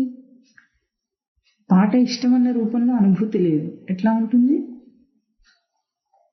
ఇష్టమైన దాన్ని అనుభవించిన రూపం. ఇది ప్రతి ఇంద్రియ ప్రయోగంలో ప్రతి మనిషికి అనుభవంలో ఉన్నదే. బయట నుండి అయినా సరే లౌకిక దృష్టితో ఈ ఉపమానాన్ని అర్థం చేసుకుంటే. అట్లాగే తనకు తాను తెలియటం అన్నది దేని ద్వారా వచ్చినా సరే, బయట బోధ ద్వారా వచ్చినా సరే, తనకే తాను విచారణ ద్వారా వచ్చినా సరే, దాని రూపం ఎట్లా ఉంటుంది? గంభీరమైన కట్టుబడిన స్థితి, సూర్యుడిలాగా విచ్ఛిన్నం కానివ్వదు. సూర్యుని తేజస్సు విచ్ఛిన్నం అవ్వదు. ఆ గ్యాసెస్ అన్ని బయటికి రావటం లేదు. సంచిలో బెలూన్లో పోసినట్లు లేవు. అక్కడ ఏ లేయర్ ఉందని చెప్పటం లేదు సైన్స్ అక్కడ. కానీ విచ్ఛిన్నం అవ్వటం లేదు అవన్నీ. ఎందుకు? తనలో తాను కట్టుబడి ఉన్నాడు. అందుకే సూర్యుడు ప్రత్యక్ష నారాయణ. అంటే ఉపమానాత్మకంగా తన స్థితిని తాను నిలుపుకోవటాన్ని మనకందరికీ వ్యక్తం చేస్తున్న స్వరూపం సూర్యుడు. అట్లాగే తన తేజస్సు కూడా తనకంతే. తనకు గంభీరంగా ఉంది. వివేక నిమ్నం కైవల్య ప్రాహారం. లోపల గంభీరంగా తనకే నిండి ఉన్నది, నిండుతనంగా ఉన్నది. అది తనను తాను తెలుసుకోవటం. ఎప్పుడు వస్తుంది? బయట చిన్నది ప్రకాశించినా సరే అది మొట్టమొదట కామం అనే అంశం. దాన్ని త్యక్త్వా విడిచిపెట్టడం అంటే ఈ ప్రక్రియను కూడా అర్థం చేసుకుందాం. మనం ఏదైనా పట్టుకున్నాం ఒక వస్తువుని, విడిచిపెట్టడం అంటే ఏం చేస్తున్నాం? జార్ చేస్తున్నామా, విడిచిపెడుతున్నామా? రెండు రకాల ప్రక్రియలు ఉంటాయి. ఒక ఘనమైన వస్తువు అనుకున్నాం, ఇటువంటి వస్తువు ఉంది. దీన్ని అయితే మనం కింద పడేటట్లు చేయాలంటే ఏం చేయాలి? ప్రయత్నపూర్వకంగా మన పట్టును విడిచేస్తే అది పడిపోతుంది, చేతిలోంచి విడిపోతుంది. అదే నీరు పట్టుకున్నాం అనుకోండి, చేతిలో అవి ఏమవుతున్నాయి? తను విడవకపోయినా జారిపోతాయి. ఈ విడుచుట అన్న ప్రక్రియలో రెండు రకాలుగా చేస్తున్నాం దాన్ని. ఈ రెండింటిలో భేదం ఎట్లా? భౌతికంగా ఒకటి ప్రయత్నపూర్వకంగా తాను విడుస్తున్నట్లు, ఇంకొకటి అదే జారిపోతుంది నీటిలాగా. ఎప్పుడైతే జారిపోయిందో అప్పుడు ఏముంటుంది? చేతికి తడి ఉంటుంది. అంటే తాను పట్టుకోవాలని ప్రయత్నం చేశాడు, కానీ చేతిలో నీరు నిలవటం లేదు. కాసేపు ఎంతసేపు ధారణ చేసినా చివరికి నీరు కారిపోవలసింది. కారిపోయిన తర్వాత తడి మిగిలింది. అదే గనక తనకై తాను వదిలేసే వస్తువు ఎట్లా ఉంటుంది? మొత్తం విడిపోయింది. విడవటం అంటే అట్లా. తనకై తాను విడిస్తే దాని అవశేషాలు ఉండవు అక్కడ. అంటే విషయమును విచారణ చేత విడిచేస్తే విషయ వాసన ఉండదు అక్కడ. మనం ఏం చేస్తున్నాము? అదే వస్తున్నట్లు అదే పోతున్నట్లు ప్రవర్తిస్తున్నాం. అంటే విషయములు అవే వస్తున్నాయి, కాసేపు తాను ప్రవర్తిస్తున్నాడు, తన ఎరుక లేకనే అవి విడిపోతుంది. కానీ తడి మిగులుతోంది. తడి చేతి మీద ఉంటే ఏమవుతుంది? చెయ్యిని ఏం చేస్తుంది? చివిక్కింపజేస్తుంది. అట్లాగే మన గ్రహింపు యందు ఎంతో తడి ఉంది మనకు. 84 లక్షల జీవరాశుల గర్భాలలో గ్రహించిన అన్ని విషయాల తడి ఇంకా ఉంది మన దగ్గర. అందుకే గ్రహింపు చివికిపోతుంది. చేయి చివికిపోతే ఎట్లా ఉంటుందో అట్లా అయింది. ఏదైనా పదార్థం తడిగా ఉంటే ఏమవుతుంది? ప్రయోగానికి రాకుండా, అంటే లోపలి దాకా ఒక బట్ట చివికిపోవటం అంటే ఎట్లా ఉంటుంది? లోపలి దాకా దాన్ని తినేస్తుంది, మొత్తం తినేసి చివికిపోవటం అంటాం మనం. అట్లా అవుతోంది మన గ్రహింపు. ఎందుకు?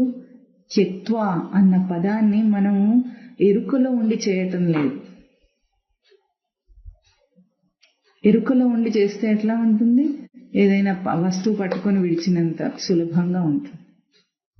తన పట్టు తను ఉపసంహారం చేసుకున్నాడు, అక్కడ పెట్టేశాడు. అప్పుడు చేతికి ఎట్లాంటి రిలీఫ్ వస్తుంది? భారం దిగినది, ఆ బరువు దిగింది తెలుస్తుంది మనకు. అది తెలియకుండా ఉండటం లేదు. పట్టుకుంటే ఎట్లా ఉంటుందో, అది ఎంత చిన్నదైనా సరే. స్వామివారు ఏం చెప్తారు? ఒక పేపర్ ముక్క అయినా సరే నీకు భారమే. అది 2 వేళ్ల మధ్యలో దాన్ని పట్టుకోవాలంటే భారమే.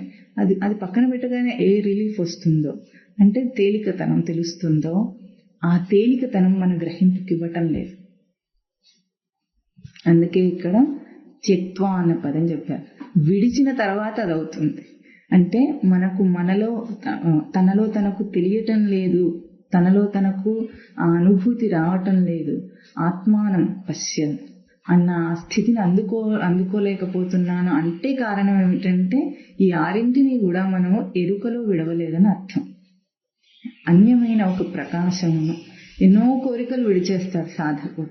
అవన్నీ ఒకప్పుడు తనకు ఇష్టమైన రూపంలో ఉన్న అన్ని కోరికలను కూడా ఒక్క ఆత్మేచ్ఛ చేత వాటిని విడిచేస్తాడు. అవసరం లేదు, ఎందుకంటే తనకు అంతకంటే ముఖ్యమైనది ఇంకోటి కావాలి కదా. దాంతో పోల్చుకొని ఇవన్నీ నాకు అక్కర్లేదు, ఇవన్నీ నన్ను బంధంలోకి నెడుతున్నాయని తెలుసుకున్న ఒక సాధకుడు ఎట్లా ఉంటాడు? ఎన్నో విడిచేస్తాడు. ఇది వర్జితం అని చెప్పబడింది ఏదైనా సరే విడిచేస్తాడు. విడిచేసినప్పటికీ కూడా తనలో తనకు తన అర్థం కాలేదు. అంటే నీరులాగా జారిపోయింది అయింది, కానీ తన ప్రయత్నపూర్వకంగా గుర్తించి విడిస్తే చేతికొచ్చే తేలికతనాన్ని తాను అనుభవించలేదు. దేహంలో ఏ ఒక్క అసలు చివరికి మనం అభ్యాసం చేసిన వస్త్రం కూడా దేహానికి భారమే. అయినప్పటికీ మనం ఒక శంఖ చేత దాన్ని అభ్యాసం చేసి ధరిస్తున్నాం. అయినా దేహానికి ఎట్లా ఉంటుంది? ఏ చిన్నదైనా అది భారమే. లోకంలో మనుషులు ఎట్లా ఉన్నారు? దేహం మీద ఏమేమో పూసేసుకొని ఏమేమో అంటించుకొని ఆ భారాలన్నిటినీ చాలా ఇష్టంగా ప్రీతిపూర్వకంగా మోస్తున్నారు. భౌతికంగానే ఆ తేడా తెలియకపోతే ఇంకా అభౌతికంగా భారంగా ఉన్నది ఎన్నటికి తెలియాలి? తన స్వరూపం మీద ఎన్ని భారాలు మోపి వీడు బ్రతుకుతున్నాడో ఎప్పటికీ తెలియాలి? దేహానికి కష్టంగా ఉందని కూడా తెలియకుండా ఫ్యాషన్ అనుసరిస్తాడు. ఎంత ఇబ్బంది పెడుతున్నాను దేహాన్ని ఆలోచన కూడా లేకుండా.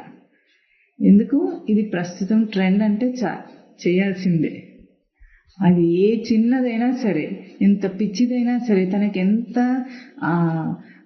కన్వీనియంట్గా లేకపోయినా సరే, భౌతికంగానే కేవలం వ్యావహారిక దృష్టిలో అయినా సరే, వాడికి ఎంత ఇన్కన్వీనియంట్గా ఉన్నా అంటే అసౌకర్యంగా ఉన్నా సరే చేస్తాడు. ఎవరు కొట్టి నియమిస్తున్నట్లు. ఎవరు కొట్టి నియమిస్తున్నారు వీడిని? ఇది భౌతికంగా ఎట్లా మనం హాస్యాస్పదంగా అనుకుంటున్నామో అట్లాగే అచ్చంగా అట్లాగే స్వరూపం మీద జరుగుతుంది. భౌతికంగా ఏవేవైతే మనిషి ఇప్పుడు అభ్యాసం చేసి మూర్ఖుడిగా మనకు కనిపిస్తున్నాడో, ఏదైనా సరే అనుసరించాలి గుడ్డిగా అని ఎట్లా చేస్తున్నాడో, వాడి స్థితి భౌతికంగా ఎట్లా ఉందో అభౌతికంగా కూడా అదే జరుగుతోంది. స్వరూపం మీద దాడి, తాడనం, ప్రతిదీ అంతే. అభ్యాసం చేసి దాన్ని ఇప్పుడు కష్టంగా చేస్తాడు. అన్ని కనిపెడతాడు, తర్వాత ఇది ఆరోగ్యానికి మంచిది కాదని చెప్తాడు. ఫర్టిలైజర్స్ అన్ని కనిపెట్టి పంటలు బాగా పండించేశాను, అది ఇది గొప్ప అనుకున్నాడు. ఇప్పుడు ఏమంటున్నాడు? ఆ ఫర్టిలైజర్సే విషం అని చెప్తున్నాడు. సేంద్రియ ఎరువులను అన్నిటినీ అవుట్డేటెడ్ అని చెప్పుకొని కెమికల్స్ నేను కనిపెట్టానని అనుకున్నవాడు ఏం చేస్తున్నాడు? ఇప్పుడు అవన్నీ ఇప్పుడు మంచిది కాదు, ఇప్పుడు మళ్ళీ ఏం కావాలి? ఆర్గానిక్ కావాలి చేసి తానే అంటాడు. ఒకప్పుడు ఏమైంది? రిఫైన్డ్ పదార్థాలే మంచివి అన్నాడు. ఇప్పుడు అది మంచిది కాదు, అన్ని పొర పదార్థాలన్నీ తీసేస్తే మంచిది కాదట. ఒకప్పుడు మైక్రోవేవ్ అవన్నీ కనిపెట్టాడు, ఇప్పుడు మళ్ళీ అందులో తింటే క్యాన్సర్ వస్తుందని చెప్తాడు. వీడే చేస్తాడు అన్ని పనులు చేసి అది మంచిది కాదంటాడు. అట్లా ఉంది మనిషి మూఢత్వం, కూర్పు, చేయనం, కూర్చుకోవడంలో తిట్ట. దీన్ని బట్టి ఇప్పటికైనా సరే ఇంత సైంటిఫిక్ డెవలప్మెంట్ తర్వాత వీడికి లౌకికంగా దృష్టిలోనైనా సరే ఆరోగ్యం లేకుండా అయ్యింది. ఆయుష్ ఇప్పుడు ఏమైంది? యావరేజ్ లైఫ్ స్పాన్ పెంచానని అనుకుంటున్నాడు, కానీ ఆ పెరిగిన లైఫ్ స్పాన్ అంటే క్వాలిటేటివ్ లైఫ్ పెరిగిందా వీడికి? అది తెలియదు, వీడికి అర్థం కావటం లేదు. ఒకప్పుడు కంటే ఇప్పుడు ఎక్కువ, అదొకటే తెలుసు. కానీ ఇప్పుడు 20 సంవత్సరాల నుండే రోగాలన్నీ వచ్చేస్తాయని వీడికి అర్థం కావటం లేదు. ఇప్పుడు వీడు సాధించింది ఏమిటి? ఇట్లా ఎన్నిటిని కూర్చుకొని దాంట్లో ఇమిడ్చే ప్రయత్నం చేశాడో అచ్చంగా ఇదే స్వరూపం మీద దాడి జరుగుతుంది లోపల అభౌతికంగా. దాన్ని ఇక్కడ కామక్రోధ లోభ మద మాత్సర్యములన్న రూపంలో ఆ 6 పదాల రూపంలో చూపించారు. ఇప్పటిదాకా దీన్ని విడవడో తనలో తనకు అర్థం కాదు. తనలో తను తెలియటానికి అసలు అక్కడ అడ్డుగోడయే లేదు. బయటిగా ఏదైనా తెలుసుకోవాలంటే దానికి బయట ఏదైనా ప్రయత్నం చేసి అడ్డుందా తొలగించాలా అని అనుకోవాలి. తనలో తనకు ఇంకేమీ లేవు, అక్కడ అడ్డు లేవు, అయినా తెలియటం లేదు. ఎందుకు? కేవలం తను చూడనంత మాత్రం చేతనే. చూస్తే కనిపించకుండా ఉండేది కాదు. ఆత్మ దాగి ఉన్నది కాదు.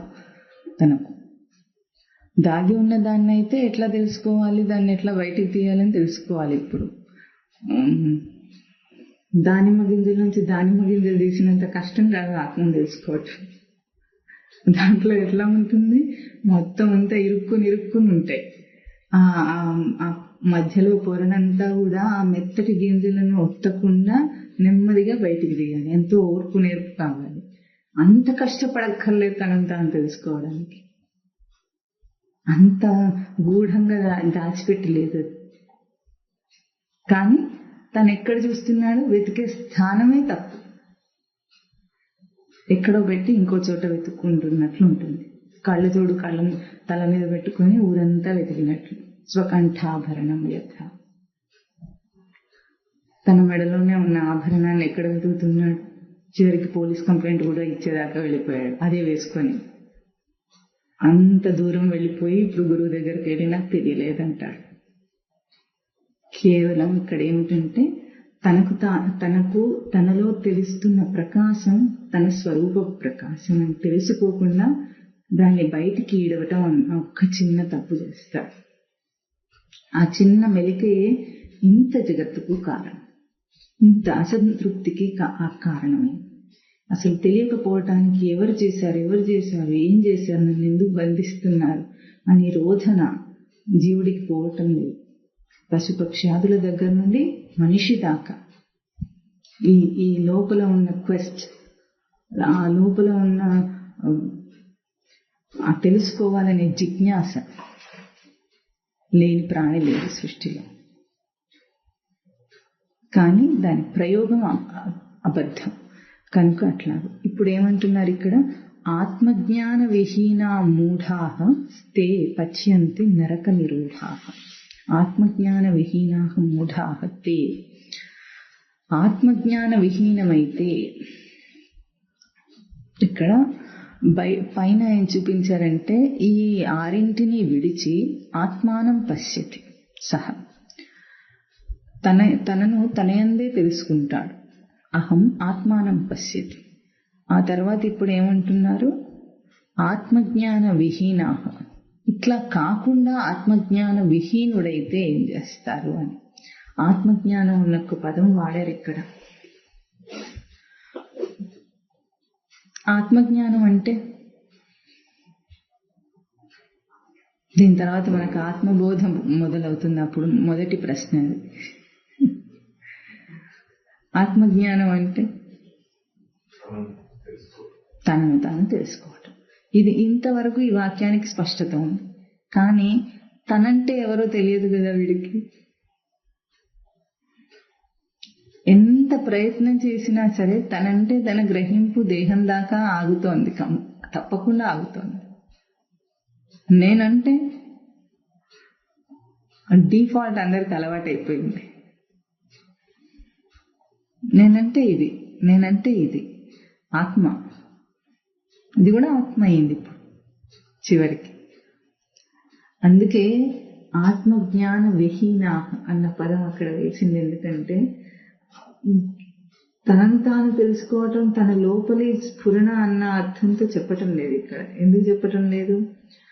కేవలం అదైతే అందరికీ తెలుసు దాని గురించి. ఎందుకంటే అది అంతఃస్ఫురణ, తాను కాదన్నా ఉన్నది. కానీ తన గుర్తింపు లేని స్థితిని అక్కడ ప్రస్తావన చేయడానికి ప్రయత్నం చేస్తున్నారు.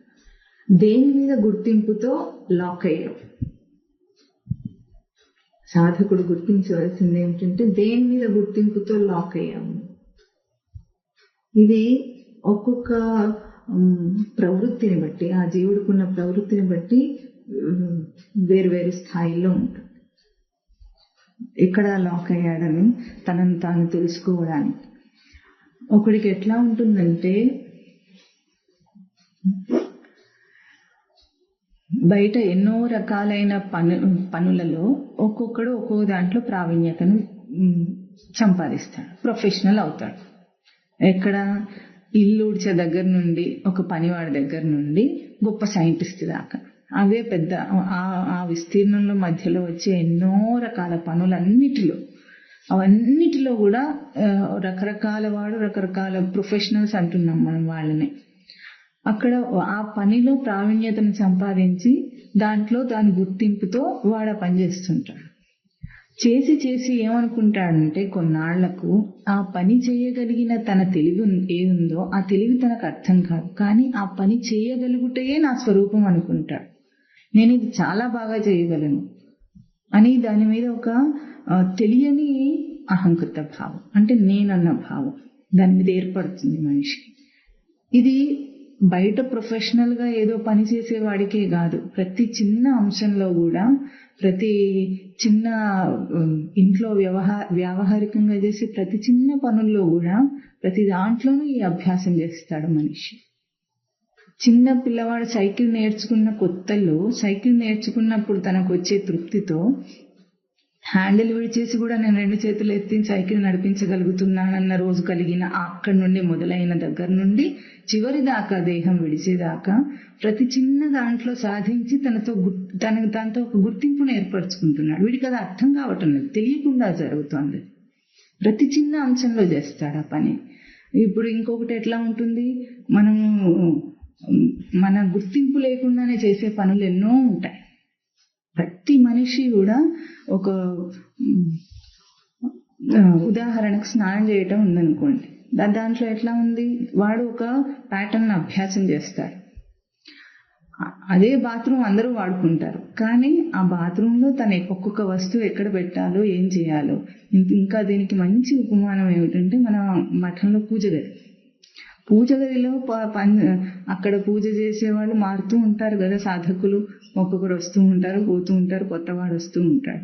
అక్కడ వ్యవస్థ ఎట్లా ఏర్పాటు చేయబడింది, అక్కడ కావలసినవన్నీ చక్కగా సమకూర్చబడింది, కానీ వాటిని వాడుకోవడంలోనే ఒక్కొక్కడు ఒక్కొక్కలాగా ప్రవర్తిస్తుంటాడు. ఈ మధ్యనే వీడు దాన్ని బాగా పరిశీలన చేసిన విషయం అన్నమాట. అంటే అన్ని అంతే, అక్కడ విగ్రహం తుడవటానికి ఏ బట్ట పెట్టుకుంటారు, అక్కడ ఆ గట్టు తుడవడానికి ఏం పెట్టుకుంటారు, అన్ని అవే ఉంటాయి. అంటే వస్తువులన్నీ అవే ఉంటాయి, కానీ ఒక్కొక్క సాధకుడు దాన్ని తీసుకుని ప్రయోగించడంలో వాడి అలవాటు వస్తుంది. అక్కడ నేర్పించబడింది యాజ్ ఇట్ ఈస్ గా తీసుకోడు ఎవరు కూడా.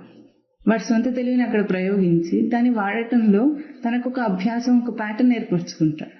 ఆ ప్రక్రియ అంతా ఒక ప్యాటర్న్ ప్రకారంగా సెట్ చేసుకుంటాడు. ఇంకొకటి వస్తాడు అనుకోండి, వీడి తర్వాత ఏం చేస్తాడు, ఇదే సెట్ ప్యాటర్న్ తీసుకుంటాడు, కానీ వాడి ప్రవృత్తితో దాన్ని ఇంకోలాగా చేస్తూ ఉంటాడు. అంటే వ్యవస్థ అదే, కానీ చేయడంలో తేడా.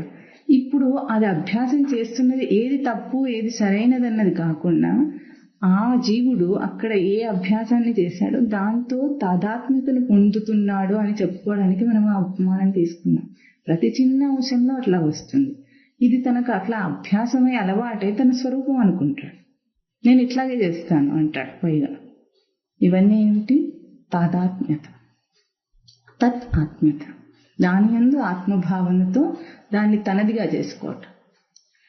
ఇటువంటి ఎన్ని ఉన్నాయి మనకు.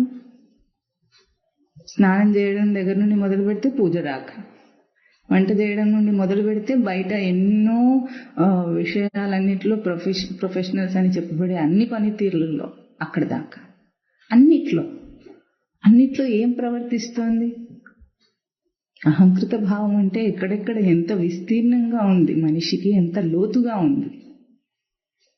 ఒక అంశమును విచారణ చేయటంలో ఒకడు ఈ కోణం నుండి వస్తే ఒకడు ఆ కోణం నుండి వస్తాడు, కానీ వాడు చూసేది ఏమిటి,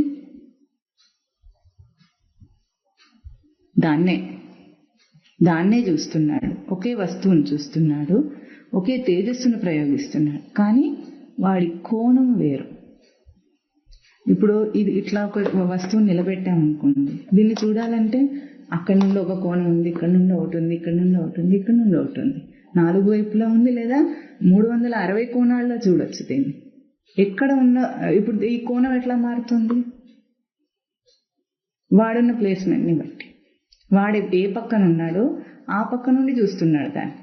అంటే ఎవరి స్థితిగతులను అనుసరించి వాళ్ళు ఏర్పరచుకున్న అహంకృత భావం. ఇదే ఆత్మకు అవాంతర గ్రహింపు. వీటన్నిటినీ విడిస్తే గాని ఆత్మజ్ఞానం తెలియదు తనకు. అంటే తను ఇంతకు దీన్ని ఎన్ని కోణాల్లో చూసినప్పటికీ కూడా 360 కోణాల్లో అంతమంది కూర్చొని దీన్ని చూసినప్పటికి కూడా అవి ఏం చెప్తున్నాయి? భౌతికమైన భేదాన్ని చూపించగలవు. కానీ అందరూ చూస్తున్న దర్శన స్వరూపం ఒకటే. ఇక్కడ నుండి చూసి వీడిదేమంటాడు, ఇక్కడ నుండి చూస్తే దీని షేప్ వేరుగా ఉంది, ఇక్కడ నుండి చూసిన వాడికి వేరుగా ఉంది. ఇప్పుడు ఇదే అని వాదిస్తే నలుగురు గుడ్డివాళ్ళు ఏనుగుని చూసిన కథలాగా ఉంటుంది. తోకను చూసి ఒకటి చీపురు కట్టలాగా ఉన్నది ఏనుగు అన్నాడట. తొండాన్ని చెవులను చూసేమన్నాడు, చాటలాగా ఉంటుంది ఏనుగు అంటే అన్నాడు. కాళ్ళని చూసి స్తంభంలాగా ఉంటుంది అన్నాడు. అట్లాగే ఎవరు ఎట్లా దాన్ని అప్రోచ్ అవుతున్నారు, గ్రహింపుకు తీసుకుంటున్నారో దాన్ని బట్టి మారిపోతుంది. ఈ మారిపోతే బయట పదార్థం మారిపోతే ఏం తేడా రాదు ఇప్పుడు. కానీ తన తాదాత్మ్యత, అది నా స్వరూపం అనుకుంటాడు. బయాస్నెస్ వస్తుంది. నేను చూసిందే ఆత్మ అంటాడు వీడు. అందుకు కదా లోకంలో ఎన్ని భిన్న మతాలు ఉన్నాయి. నేను చూసింది ఆత్మ అని ప్రతి ఒక్కడు వాదిస్తున్నాడు. ఇప్పుడు ఇన్ని మతాలు ఏర్పడటానికి కారణం ఏమిటి? వాడెక్కడో వాడి కోణంలో వాడు చూస్తున్నాడు. అంత మాత్రం చేత చూసింది దేన్నో దాని గురించి మాట్లాడాడు, వీడి కోణం మాట్లాడతాడు. ఇప్పుడు మతం అంటే అది. మతం అంటే అభిప్రాయం. ఏం అభిప్రాయం? వీడే దృష్టితో చూశాడో, చూసింది దాన్నే, అందరూ చూస్తున్నది దాన్నే, అందరూ అనుభవిస్తున్నది ఒకే సత్స్వరూపాన్ని, ఒకే ఉనికిని. చీమకు ఒక ఉనికి, మనిషికి ఒక ఉనికి, జ్ఞానికి ఒక ఉనికి, సామాన్యుడికి ఒక ఉనికి ఉండదు. అనుభవింపబడినప్పుడు అందరికీ ఒకటే అది. నేను ఉన్నాను అన్న ఉనికి సమానం అయినప్పటికీ నాది వేరు, నీది వేరు. ఇప్పుడు వేరు మాట్లాడినప్పుడు ఉనికిని మాట్లాడినట్ట, దృష్టిని మాట్లాడినట్ల. ఉనికిని మాట్లాడితే రెండో మాట ఉండదు దానికి. కానీ దేన్ని మాట్లాడుతున్నాడు? నేను చెప్పినట్లుగా చూస్తేనే నీకు కనిపిస్తుంది అంటాడు.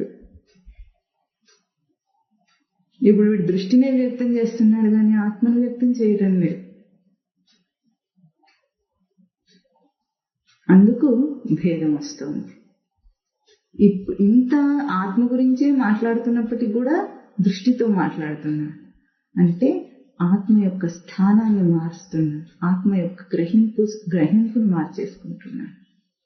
అందుకే ఆత్మజ్ఞాన విహీన మూఢాః తే నరక నిరూఢాః పచ్యంతి. అంటే అంతా చూసిన ఆత్మను చూసిన తర్వాత కూడా ఏం చేస్తాడు? కుకప్ చేసుకుంటుంటాడు వీడు భావాన్ని. వీడు తన దృష్టిని తాను రక్షించుకోవడం ఎంతగా ఇష్టం వీడికి. నేను చేసిన పద్ధతిలో నువ్వు చేయి, కరెక్ట్గా వస్తుంది అంటాడు. రాదు. ఎందుకు? అదే దారిలో వీడు వెళ్ళేటప్పుడు కూడా వీడు వెళ్ళే తీరు వేరుగా ఉంటుంది, ఇంకోటి వచ్చే తీరు వేరుగా ఉంటుంది. అందుకే ఒక వాక్యం మాట్లాడినప్పుడు కూడా ఎంతమంది ఆ వాక్యాన్ని వింటున్నారో అన్ని అవగాహనలతో వింటారు కానీ వాక్యం ఒక్కటిగా ఉండదు. చెప్పేవాడికే ఆ వాక్యం వాడి దృష్టి, వినేవాళ్ళందరికీ అన్ని భిన్న దృష్టిలే, అన్ని రూపాలు దాలుస్తుంది. ఇప్పుడు దృష్టి భేదమైనంత మాత్రం చేత ఆత్మకు వచ్చే లోటుపాట్లు ఏం లేవు. ఉనికి ఏం లోటు రాదు, అదేం గొప్పది కాదు, అదేం నీచం కాదు. కానీ వీడి దృష్టి భేదము అదే వీడి అహంకృత భావము వీడికి తెలియదు. నేను దేంతో తాదాత్మ్యత పొందిన అదంతా అయిపోయింది అనుకుంటా. వీడి దృష్టితో తాదాత్మ్యత పొందాడు. కానీ అప్పుడు ఆత్మ తెలిసినప్పటికీ ఇంకా ఈ దృష్టిలో ఇరుక్కున్న స్థితి ఇంకా కుకింగ్ అప్ స్టేట్. అది ఎప్పుడు ఎంత దాకా తుకతుక ఉడకాలి? అన్నం ఉడికినట్లుగా. ఆ తుకతుక ఆగాలంటే పూర్ణంగా ఉడికితే ఇంకా దానికి ఆ ప్రెషర్ ఉండదు, ఒత్తిడి ఉండదు. లేకపోతే కింద అగ్ని దీన్ని ఏం చేస్తుంది? ఉడికేదాకా తుకతుకలాడిస్తుంది. ఇది సాధకుని స్థితి. తుకతుక ఉడుకుతున్నాడు వాడు. సామాన్య స్థితి ఇక్కడ ప్రస్తావనలో లేనేలేదు. సాధకుడు కూడా తుకతుక ఉడుకుతున్నాడు. ఆ ఉడుకుతున్న దాన్ని ఆపాలంటే ఏం కావాలి? అప్పుడు ఫ్లేమ్ పెంచేస్తే ఏమవుతుంది?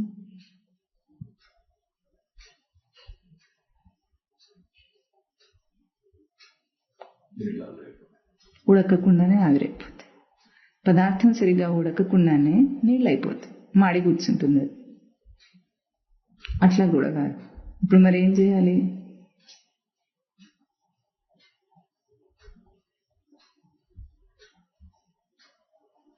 ఎప్పుడైనా పదార్థం తుకతుక ఉడుకుతున్నప్పుడు దాన్ని ధరించడానికి ఉన్న పాత్ర యొక్క దళసరితనం, మందం ఉంటే లోపల ఉన్న తుకతుక ఉడికినా కూడా అది చెలించదు. గుమ్మటంగా ఏమవుతుంది? పూర్వం గుండిల్లో, ఇత్తడి గుండిల్లో అన్నం వండినప్పుడు ఏమయ్యి తెరులుకుంటూ వచ్చి ఇట్లా రొటేట్ అయ్యేది, గుండుగా ఉండేది. ఇప్పుడు గిన్నెల్లో వండుతుంటే అది తెలియదు, అసలు ఆ ప్రొసీజర్ అవుతుందని తెలియదు. అన్నము ఎసట్లో బియ్యం వేసిన తర్వాత కింద అసలు మనం గరిటె పెట్టి కలపాల్సిన అవసరం రాదు. కింద ఉన్న బియ్యం అవే పైకి వస్తుంటాయి. దేనివల్ల? ఆ గుండెల యొక్క ఆకారం వల్ల, మందపాటి గుణం వల్ల అన్నం అప్పుడు గుమ్మటంగా ఉడుకుతుంది, తుకతుకనే ఉడుకుతుంది, అయినా బ్యాలెన్స్డ్గా ఉంది. అట్లాగే తనకు ఆ దళసరితనం రావాలి. దీన్నే సమభావం అని పోయిన వారం మనం మననం చేశాం. సమచిత్త, భవ సమచిత్త అని వచ్చింది అక్కడ. సమచిత్త, సమబుద్ధి, సమ మనః భవ. మనసు, బుద్ధి, చిత్తం అన్ని కూడా సమం కావాలి. ఆ సమం కావాలన్నది ఎప్పుడు కూడా మనం మాట్లాడే మాట లోపల ఆత్మతో పోల్చి ఉండాలి, కానీ బయట దాంతో, బయట దృష్టితో పోల్చి కాదు అనేది ఎప్పుడు తెలుసుకుంటాడో అదే తెలియబడుతుంది. అందరికీ అన్న దృష్టి వాడికి ఎప్పుడు ఉంటుందో, అందరూ అనుభవిస్తున్నది అదే అన్న దృష్టి ఎప్పుడు వస్తుందో అప్పుడు ఈ తుక ఉండదు. అది పూర్ణమైన ఆత్మజ్ఞానం అవుతుంది. అంటే స్పష్టమైన ఎరుక, ఆత్మయందు ఎరుక. ఆత్మస్థితి దేహం నుండి మనసుకు, మనస్సు నుండి బుద్ధికి, బుద్ధి నుండి చిత్తమునకు, చిత్తం నుండి అహంకారమునకు, అహంకారం నుండి తెలివి సవరణ, ఇంకా లోపలిగా తన అస్మద్గ్రహింపునకు చేరితే ఆ పూర్ణత్వం వస్తుంది మనిషికి. అంతదాకా భేదం ఉంటుంది. బయటికి వచ్చిందంటే భేదం అంతే. లోపల నుండి వెలుగు లైట్ స్పెక్ట్రమ్ లాగా. గంగ కూడా అట్లాగే. గంగ వచ్చి 6 పాయలుగా చీలిందట. శివుడి జటాజుటం నుండి వచ్చిన తర్వాత 6 పాయలుగా చీలింది. ఎట్లాగో అట్లాగే బయటికి వచ్చింది అంటే అది చీలిపోవలసింది. కనుక మూల స్థానంలో దాని గ్రహింపు, ఆ మూల స్థానం యొక్క గ్రహింపు తనలో తనకే తెలియటం. ఆత్మానం పశ్యతి. అది ఎప్పుడు వస్తుంది తనకు? ఎప్పుడైతే ఇవన్నిటిని వదిలిపెడతాడో, బయటి వాటిని అనే అంశంను వదిలిపెడతాడో అప్పుడు. ఇప్పుడు అట్లా కాకుండా ఉంటే ఆత్మజ్ఞాన విహీనాహ, అది లేకపోతే వాడు కూర్చుకునే ప్రయత్నం చేస్తాడు. మూఢా తే ఆత్మజ్ఞాన విహీనాహ మూఢాహ తే నరక నిరూఢాహ పచ్యంతి. నరక నిరూఢుడు అంట. నిరూఢం అంటే అక్కడ ప్రసిద్ధార్థం, ప్రసిద్ధమైన అని అర్థం చూపించారు. నరకమునందు ప్రసిద్ధమైన వాడవుతాడు. ఈ భావం వీడికి ఏమవుతుందంటే నరకం అవుతుంది. అంటే దేని వాడు కుకప్ చేసుకున్నాడో, వాడి భావాలు, తన స్థితికి తగిన భావాలను ఎప్పుడు కుకప్ చేసుకున్నాడో అది వాడికి నరకం. జీవుడు నరకాన్ని ఎక్కడ అనుభవిస్తున్నాడంటే దేహం విడిచిన తర్వాత ఎక్కడ అనుభవించాడు, ఇక్కడే అనుభవిస్తాడు. తను కూర్చుకున్న తన భావాలే తనకు బాధ. నరకం కూడా నయ్యే ధాతువే. నరశబ్దం ఎట్లాగో నరకం కూడా అట్లాగే వచ్చింది, అదే ధాతువుతో చెప్పబడింది. కానీ ఇక్కడ నరకం అన్న పదము తనను బాధించేదిగా ఉంది. అన్నిటినీ తన వశంలోకి తీసుకున్నట్టు నున్నయే నరశబ్దానికి అర్థం. ఆ తీసుకున్న ప్రకాశం చేత ప్రవర్తిస్తే నారాయణుడు, తీసుకోబడిన వాటి గ్రహింపు చేత ప్రవర్తిస్తే నరకం. నున్నయే ధాతువే మూడు స్థానాల్లో కూడా. నరుని యొక్క తేజస్సు ఏమిటి? అన్నిటినీ తన ప్రకాశంలోకి తీసుకోవటం. నునాది సర్వం స్వవశమితి నరహ.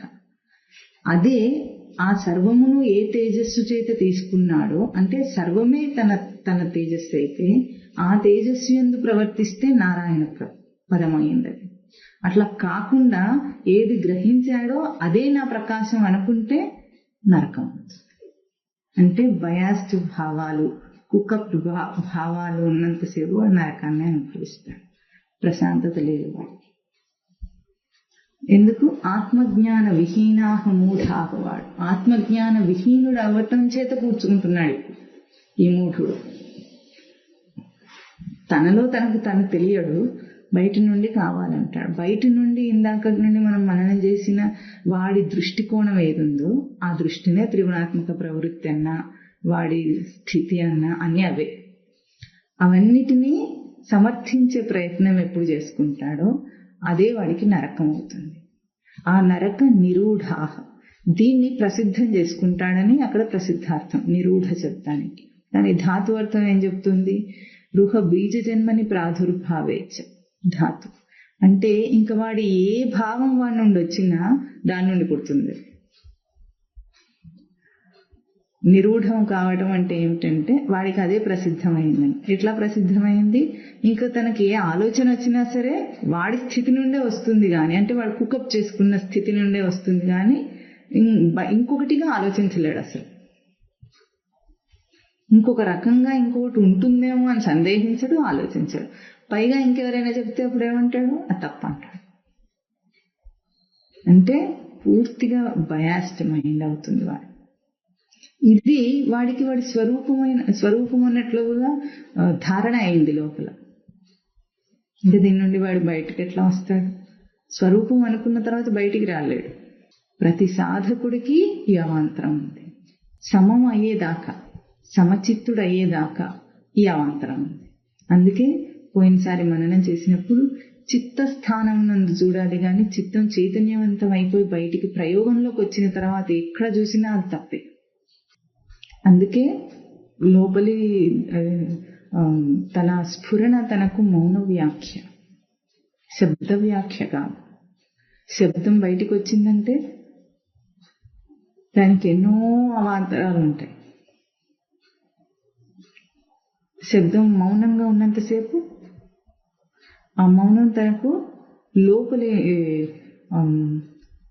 స్ఫురణ, లోపలి స్ఫురణ మౌన వ్యాఖ్య అయితే మనం ఏం చేస్తున్నాం? శబ్ద రూపంలో అర్థం చేసుకునే ప్రయత్నం చేస్తున్నాం.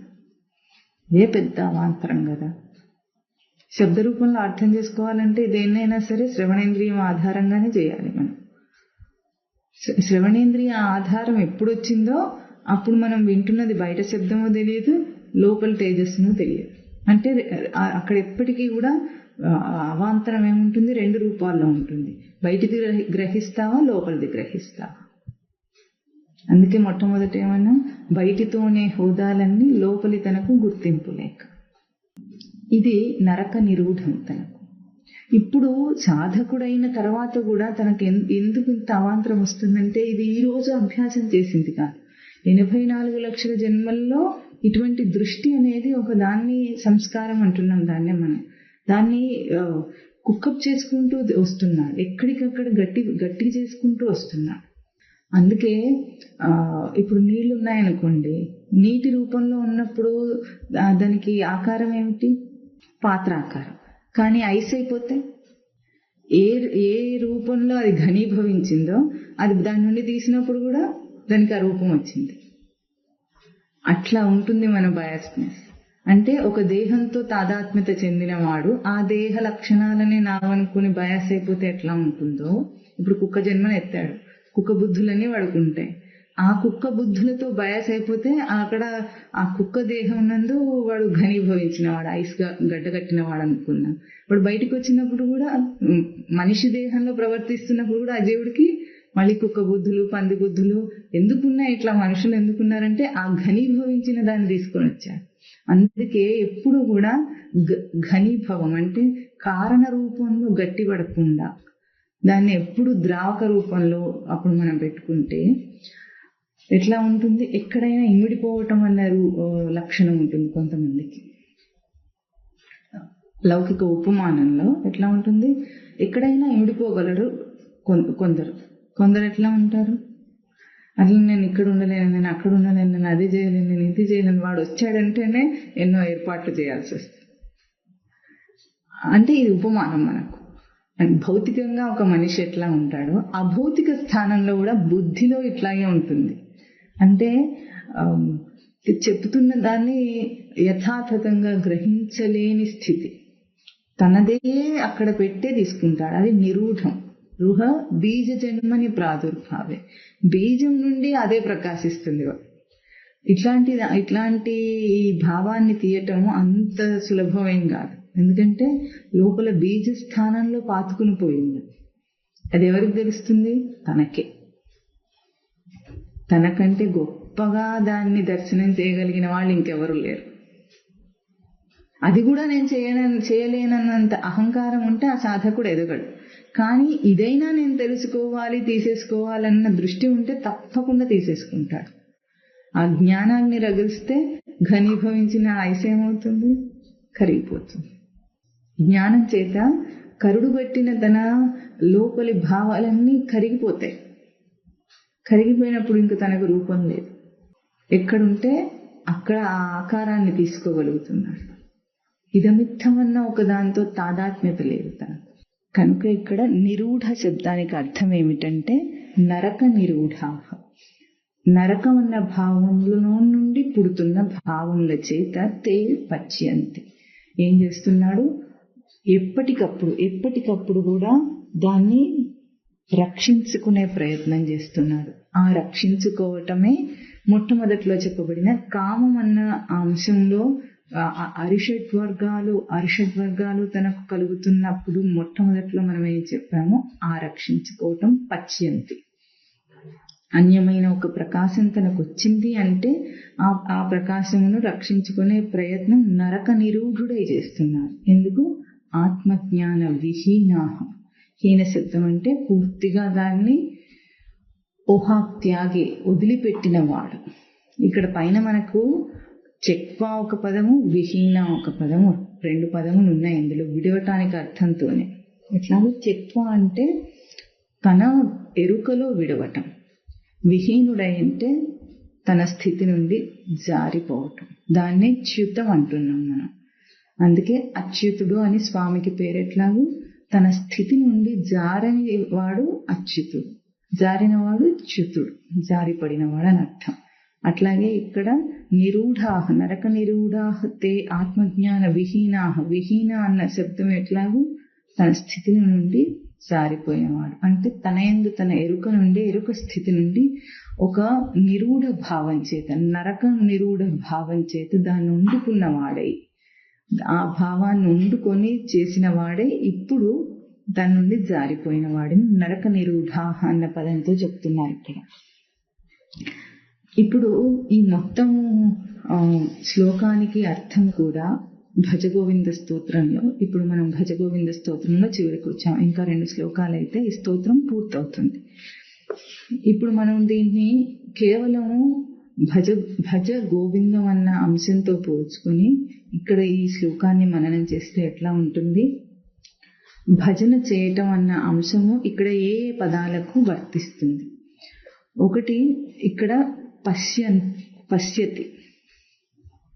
పశ్యతి అంటే చూడటం, చూస్తాడు, దర్శనం చేస్తాడని అర్థం. అక్కడ ఈ దర్శనం చేయటం అన్న అంశమే భజ గోవింద స్తోత్రంలోని గోవిందం భజ అన్న అంశం. ఆ తర్వాత త్యక్వా 2 అంశములు చూపించారు ఇక్కడ. 2 అంశములలో భజ గోవిందం అన్న అంశమును అక్కడ ప్రతిపాదన చేయబడింది. ఎట్లా గోవిందుని సేవించాలి? కామం క్రోధం లోభం మోహం త్యక్త్వా సోహం ఆత్మానం పశ్యతి. పశ్యతి త్యక్త్వా. ఈ 2 గోవిందుని భజన చేయటం. ఆ తర్వాత చూపించిన పాదంలో ఆత్మజ్ఞాన విహీన మూఢాహ, ఇక్కడ మళ్ళీ హే మూఢమతే అన్న అంశంతో పోల్చి చెప్పుకోవచ్చు మనం ఇక్కడ మననం చేయడానికి. గోవిందుని భజించడం అన్న అంశం ఎట్లాగూ ఒకటేమో త్యక్త్వ, ఒకటి ఇక్కడ చూపించిన అంశములతో పశ్యతి. సహ అహం పశ్యతి, ఆత్మానం పశ్యతి. నేనును చూస్తాడు.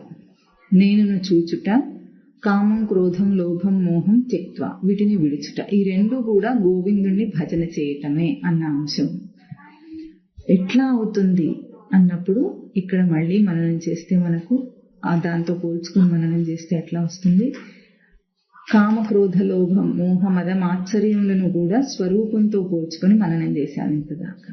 అంటే స్వరూపమున కంటే అన్యమును ఒకటి ప్రకాశిస్తే అది తనకు కామం. దాన్ని రక్షించుకోవటం కోసం చేసే దుష్టమైన తీవ్ర ప్రయత్నం క్రోధం. అంటే అన్యం ప్రకాశించింది, దాన్ని రక్షించాలి. ఇది క్రోధం. దాన్నే శాశ్వతత్వం దానికి వచ్చేలాగా చేయటం లోభము. దానికి కావలసినవన్నీ స్థితిగతులను కూర్చుకోవటం మోహం. దాని అందు తృప్తి పడటం అంటే ఫాల్స్ సాటిస్ఫాక్షన్. దానికి మదము మాత్సర్యము కూడా, ఓర్పు లేనితనం స్వరూపం ఉంది. వీటిని త్యక్త్వా గోవిందం భజ. వీటిని విడిస్తే గోవిందుని భజన చేసినట్లు. ఎట్లా? గోవిందుని భజన చేయటం అంటే గోభిః వేదాంత వాక్యైః విద్యతే లభ్యతే. ఈ 2 పదాలను చాలా ప్రతి ప్రవచనంలోనూ మననం చేస్తున్నాం. ఒకటి తెలియటము, ఒకటి పొందటం. తెలిసిన దాన్ని పొందటం. ఇప్పుడు ఇక్కడ చూపించిన ఈ అంశంలో ఈ కామక్రోధ లోభ మద మాత్సర్యములను త్యక్త్వా అన్న అంశం వచ్చినప్పుడు అది విద్యతే. ఆ తరువాత సహ ఆత్మానం అహం పశ్యతి. పశ్యతి అన్న అంశం తనకు లభ్యతే. ఒకటేమో విడుచుట. విడిచినంత మాత్రం చేత తనకేం అర్థమవుతుందంటే అన్యమైన ప్రకాశం తన స్వరూపం కాదు. అన్యమైన ప్రకాశం తన స్వరూపం కాదు. ఎందుకు? బయటగా ప్రకాశిస్తోంది అది. ఇది తెలుసుకున్నప్పుడు ఏం తెలుసుకుంటాడు? గోవిందుణ్ణి తెలుసుకుంటాడు అంతే. కానీ ఎప్పుడైతే ఆత్మానం పశ్యతి, అది లభ్యతే. అంటే సేవించిన వాడు ఎట్లా అవుతాడు? పొందినట్లుగా సేవించిన వాడు ఎట్లా అవుతాడంటే దాన్ని విడిచినంత మాత్రం చేత కాదు. ఇప్పుడు మనకు అది అన్యమైన ప్రకాశం అని ఎవరు చెప్తున్నారు? ఇక్కడ ఒక వస్తువు ఉంది, దీన్ని చూచాను, ఇది చూస్తున్నాను అని అంటున్నప్పుడు ఇది వేరు, చూచే కన్ను వేరు. కన్నుతోనే పోల్చుకొని నేను వేరు నేను దాకా కాకపోయినా భౌతిక ఉపమానం ఇది. ఇది వేరు, చూసేది కన్ను. ఇది కన్ను కాదు. కన్ను దీన్ని చూసి చెబుతోంది ఇది అని దీన్ని చూపించగలుగుతుంది. ఇప్పుడు కామం అన్న అంశంలో అన్యమైన ప్రకాశం ఉన్నా ఎట్లా తెలుస్తుంది? మనసు. మళ్ళీ ఇంకొక పదం తీసుకొస్తే కాంప్లికేట్ అవుతుంది అర్థం చేసుకోవటం. అంటే తను తెలిసి తనకంటే వేరేనా తెలుస్తోంది. మనసులో తెలుస్తుందో, ముక్కులో తెలుస్తుందో, కంటిలో తెలుస్తుందో, ఏదో ఒక గ్రహింపు ద్వారా తెలుస్తుంది తను తనకంటే వేరైన ప్రకాశం. ఇది విడవాలంటే ముందు తెలియాలి మనకు. నాకంటే వేరైన దాన్ని విడవాలంటే చూచేవాడు తాను ఉండి తను చెప్పాలన్నమాట. ఇదమన్న ఏ వస్తువుని చెప్పాలని ఎవరు చెప్తారు? అహం. నేను దీన్ని వేరే ఇది అనగలను. అంతేగాని ఇది అన్నదానికి ఇది రూపం లేదు. దానికి ఇది ఇదే అంటే అది నేనంటుంది, నువ్వు ఇది అంటే అది నేనంటాను. ఎట్లాగో స్వామివారు ఒక ఉపమానం చెప్తారు, నువ్వు నువ్వు అని ఎంతమందిని అన్నా వాడేమంటాడు? నేను నేను అంటాడు. కానీ ఆ నువ్వు ఎవరికి? నేను గ్రహింపున్న వాడికి అది నువ్వు. అట్లాగే కామము అన్య ప్రకాశం, తనకంటే వేరైన ప్రకాశం అని తెలియాలంటే ఎప్పుడు అర్థమైనట్లు? విడవాలంటే తెలియాలి ముందు. అందుకే గోవిందం విద్యతే, అక్కడ తెలుసుకోవాలి ముందు. ఆత్మ ప్రకాశంలో అది తెలుస్తోంది.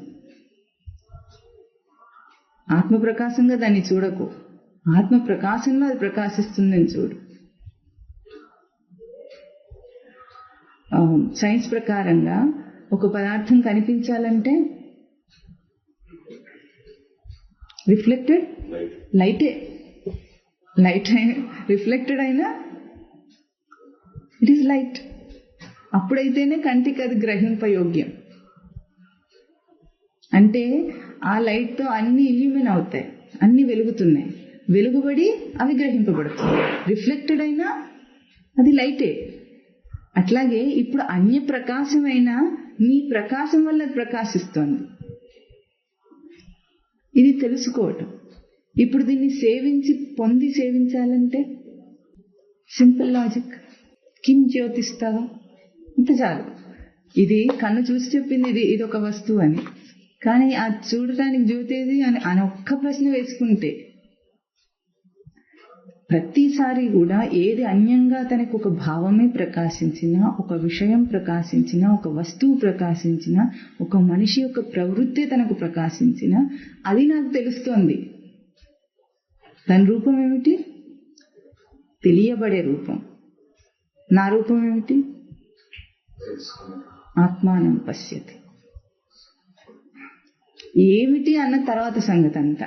ఏ గ్రహింపు ద్వారా, మనస్సుతోనా, బుద్ధితోనా, కంటితోనా, ఇవన్నీ బయటివే. కానీ దాని రూపం ఏమిటి? అది తెలియబడే రూపం, నేను తెలుసుకునే రూపం. తెలుసుకునే రూపం పశ్యతి. ఎప్పుడు చూస్తాడో అది పొందిన గోవింద లక్షణం. మన దృష్టి అట్లా ఉండదు. ఒక్కసారి ఇది ప్రయత్నించి చూడండి.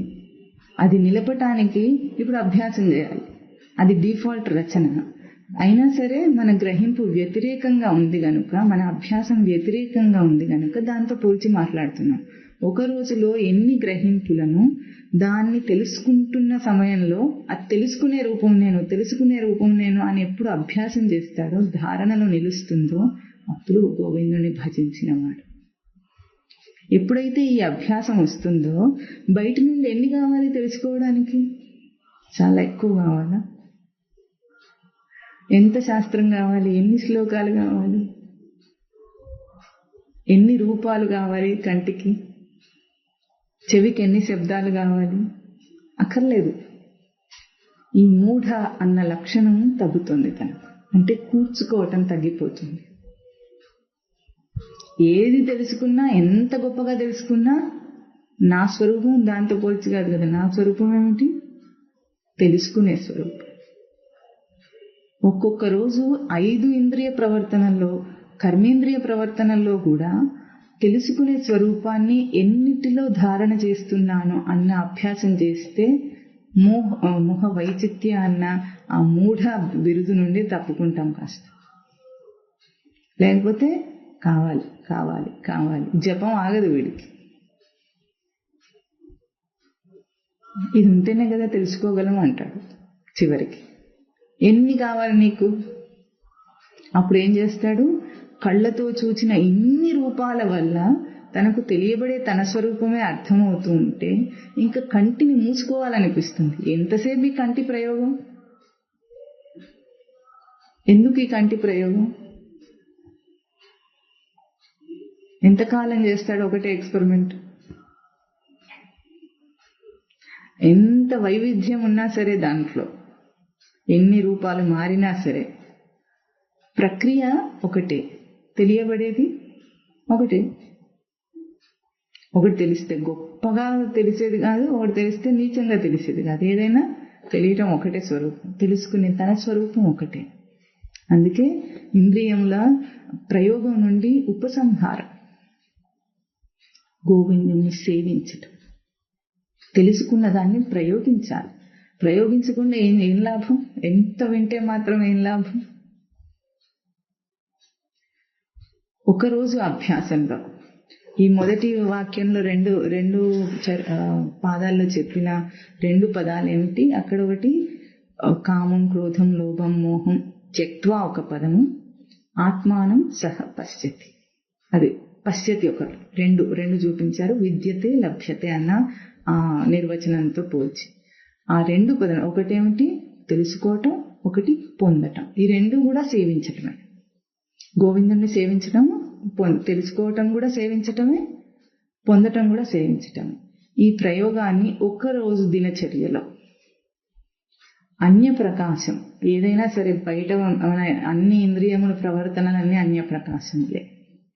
వాటిలో దాని ప్రకాశము దేని వలన వస్తుంది అంటే, ఏ లైట్ వచ్చి దీని మీద పడితే అది ఇల్యూమినై నా కంటికి వస్తుంది అని ఎట్లాగో భౌతికమైన దృశ్యమునకు ఉపమానము, అట్లాగే ఏం ప్రసారం చేస్తే అది వస్తుంది.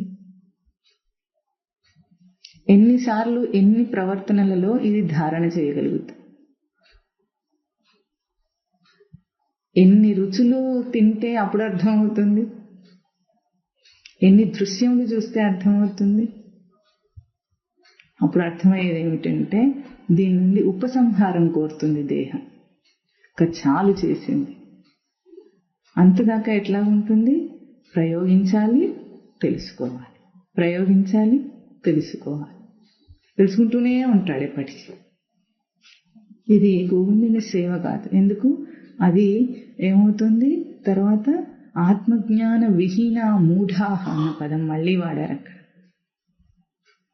నరక నిరూఢాహ పశ్యంతి. నరకం అంటే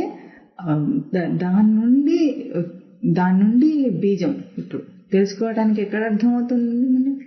ఇక్కడ అర్థమవుతుంది నాకు. ఇది నరక నిరూఢం. ఇంకా పైగా ఇట్లాగే ఒక లౌకికుడితో ఈ సంభాషణ చేశామనుకోండి, వాడేమంటే, ఇది లేకుండా కంటిని ఏం చూస్తుందో చెప్పండి అంటాడు. వీడు తీసే ఇది కావాలి కదా ఇప్పుడు. అప్పుడు ఏం చెప్పాలి వాడికి? ఏ లైట్ దీని మీద రిఫ్లెక్ట్ కాకపోతే నువ్వు ఇది చూడటం అని ప్రక్రియ ఎందుకు జరగటం లేదు, దాన్ని ఎందుకు నువ్వు వదిలేస్తున్నావు?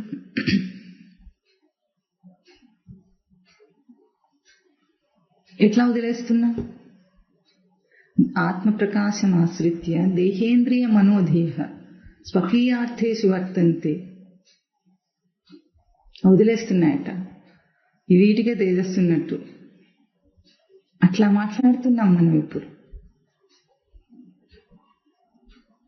ఆశ్రయించిన దాని యొక్క గుర్తింపు తీసుకుందామని ఒక్కసారి కూడా ప్రయోగం చేయడు మనిషి. తెలిసింది అంటాడు.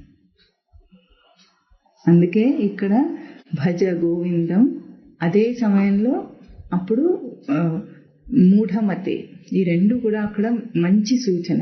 కూర్చుకోవటం అనే బుద్ధితో ఉన్నావు, ఆ కూర్చుకోవటాన్ని వదిలేస్తేనే గోవిందుని భజించగలం.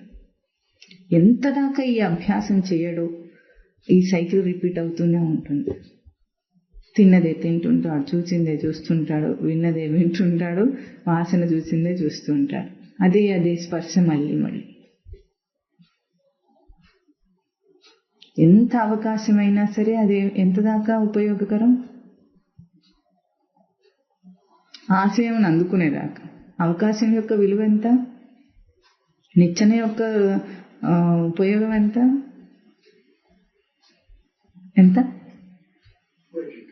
అంతే. పైకి ఎక్కిన తర్వాత నిచ్చెనని ఎవరైనా తీసుకొని చంకలో పెట్టుకుంటాడా?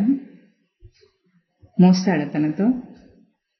మోయడు. ఎట్లాగో అట్లాగే ఈ గ్రహింపులన్నీ తనకు ఒక నిచ్చెనలు అనుకుందాం. ఎంత దాకా? ఎక్కేదాకా. మనం ఏం చేస్తున్నాం? మనకు నిచ్చెన ఉంది కదా అని పైకి కిందికి ఎక్కి దిగుతున్నాం.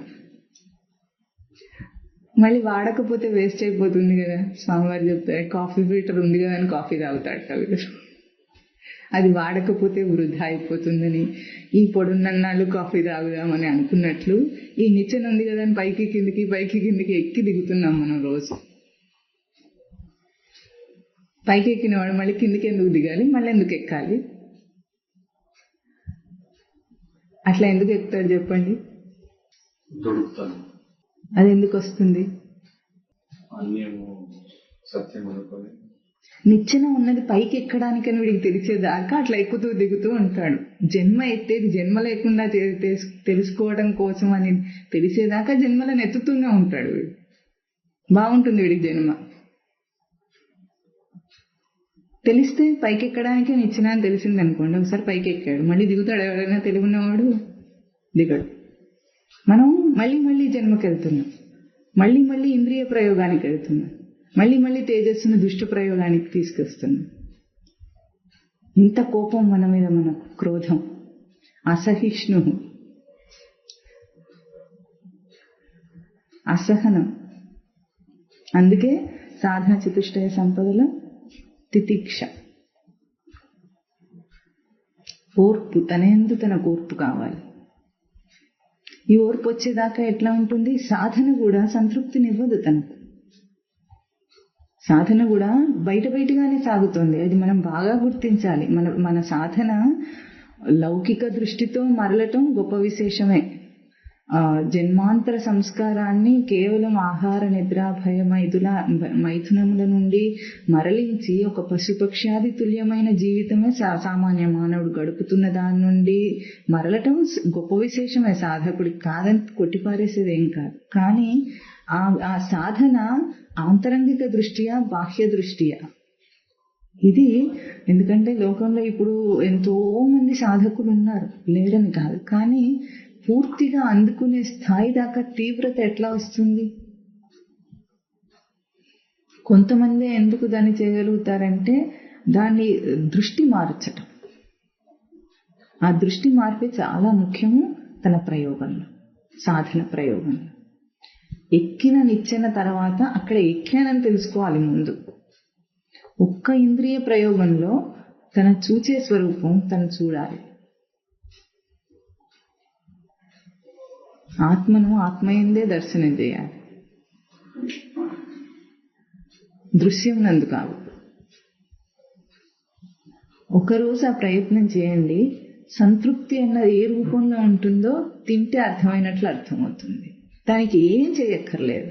ఒక్క చిన్న విషయం ఇంద్రియ ప్రయోగం, ఇది చూస్తూ ధారణ చేయగలిగితే నేను చూచేవాడిని, నేను ఇది నా తేజస్సు చేత కనిపించింది అన్న చిన్న అంశం ఇప్పుడు కూడా ఆ ప్రయోగంలో చేస్తూనే ఉన్నారు. వింటూ వినే తేజస్సు ఏదుందో అది నేను. వినపడే శబ్ద రూపం కాదు, ఆ భావరూపం కాదు, దాన్ని అవగాహన చేసుకున్న రూపం కూడా కాదు. ఏముంటే వింటున్నాను అది నేను. ఆ ధారణ చేయటం అభ్యాసం అయితే బయటికి వెళ్ళాడు వాడు. బయటికి వెళ్ళటం భారం అవుతుంది వాడికి. అది లేదు గనుకనే విచ్చలవిడిగా బయటికి వెళ్ళడానికి అసలు ఏం జంకు బొంకు లేదు. కారణం లేకుండా బయట తిరుగుతాడు మనిషి. విండో షాపింగ్, అట్లాగే విండో జీవితం అంతా. ఎప్పుడు కిటికీలోంచి పీపింగ్ అవుట్, బయటికి విండోలోంచి బయటికి చూడటమే, ఎప్పుడు ఇదే పని. దాన్నే ఏమంటారు స్వామివారు? ఉన్నవాడు ఉన్న చోట ఉండలేడు వీడు, సంకల్పం చేయకుండా కూడా ఉండలేడు వీడు. పద సినిమాకి వెళ్దాం అన్నట్టు ఉంటుంది వీడి కథ. ఏదో ఒక దానికోసము వెంపర్లాట. ఇది బీజ జన్మని ప్రాదుర్భావి. ప్రతిదీ అక్కడి నుండి పుడుతుంది. నరక నిరూఢాహ తే పశ్యంతి. ఒక భావం వాడు దాన్ని కుకప్ చేసుకుంటున్నాడంటే ఎక్కడి నుండి చేసుకుంటున్నాడు? ఎక్కడ నరక నిరూఢమైందో ఆ స్థానంలో అవుతుందని అర్థం. అదే త్రిగుణాత్మక ప్రవృత్తి సంకల్ప స్థానం. అక్కడి నుండి కుకప్ చేస్తున్నాడు. ఎందుకు? దేనివల్ల ఇది? అక్కడే ఆ వాక్యం ఏం చెప్పింది? ఆత్మజ్ఞాన విహీనాహ మూఢాహ నరక నిరూఢాహ తే పశ్యంతి. ఆత్మజ్ఞాన విహీనుడు అవ్వడం వల్ల, హీనుడు ఇక్కడ పదం ఒకటేమో త్యక్త్వా పశ్యతి హీనః పశ్యంతి. నాలుగు స్వరూపాలు చూపించారు ఏం చేస్తున్నాడని, వాడి స్థితిగతులను చెప్పటానికి. ఈ 4 మొదటి 2 గోవిందుణ్ణి సేవించడం కోసమైతే, తర్వాత 2 మూఢమతి అన్న అంశాన్ని ఎట్లా వాడు రక్షించుకుంటున్నాడో. వాడి మూఢమతి అంటే కూర్చుకునే బుద్ధి గలవాడు, మతి అంటే బుద్ధి. అటువంటి బుద్ధిని ఎట్లా పోషిస్తున్నాడో తర్వాత 2 పదాలు చెప్తున్నాయి అక్కడ. దీనికి కారణం ఏమిటి? ఆత్మజ్ఞాన విహీన అంటే తనయందు తనను చూస్తున్న స్పష్టత తనకు తెలియటం లేదు, దాన్ని చూస్తున్న స్పష్టత బాగా తెలుసు అంటాడు. కళ్ళు బాగా పనిచేయాలి, లేకపోతే ఏం చేయాలి? కళ్ళ జోడు పెట్టుకోవాలి.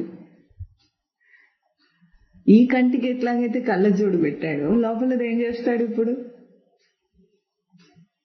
దానికి ఏం కనుక్కోలేదు ఇంకా పెట్టుకోవడానికి, ఎందుకు అది స్పష్టం. దీనికి సైట్ డిఫరెన్స్ వచ్చినట్టు దానికి రాదు.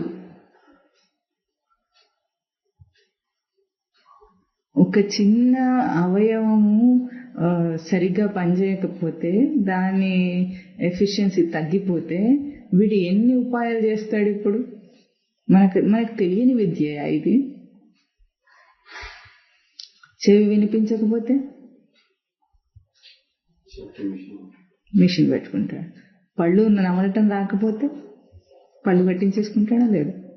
ఇట్లా ఒక అవయవము దాని ప్రయోగంలో పని చేయకపోతేనే దాని ఎఫిషియన్సీని పెంచుకోవడానికి ఇంత ఉపాయాంతరాలు వెతికేంత బుద్ధి వీడికి ఉందే, మరి లోపల స్పష్టంగా ఉన్నదాన్ని, స్పష్టంగా వెలుగుతున్న దాన్ని కనిపించదు, వినిపించదు.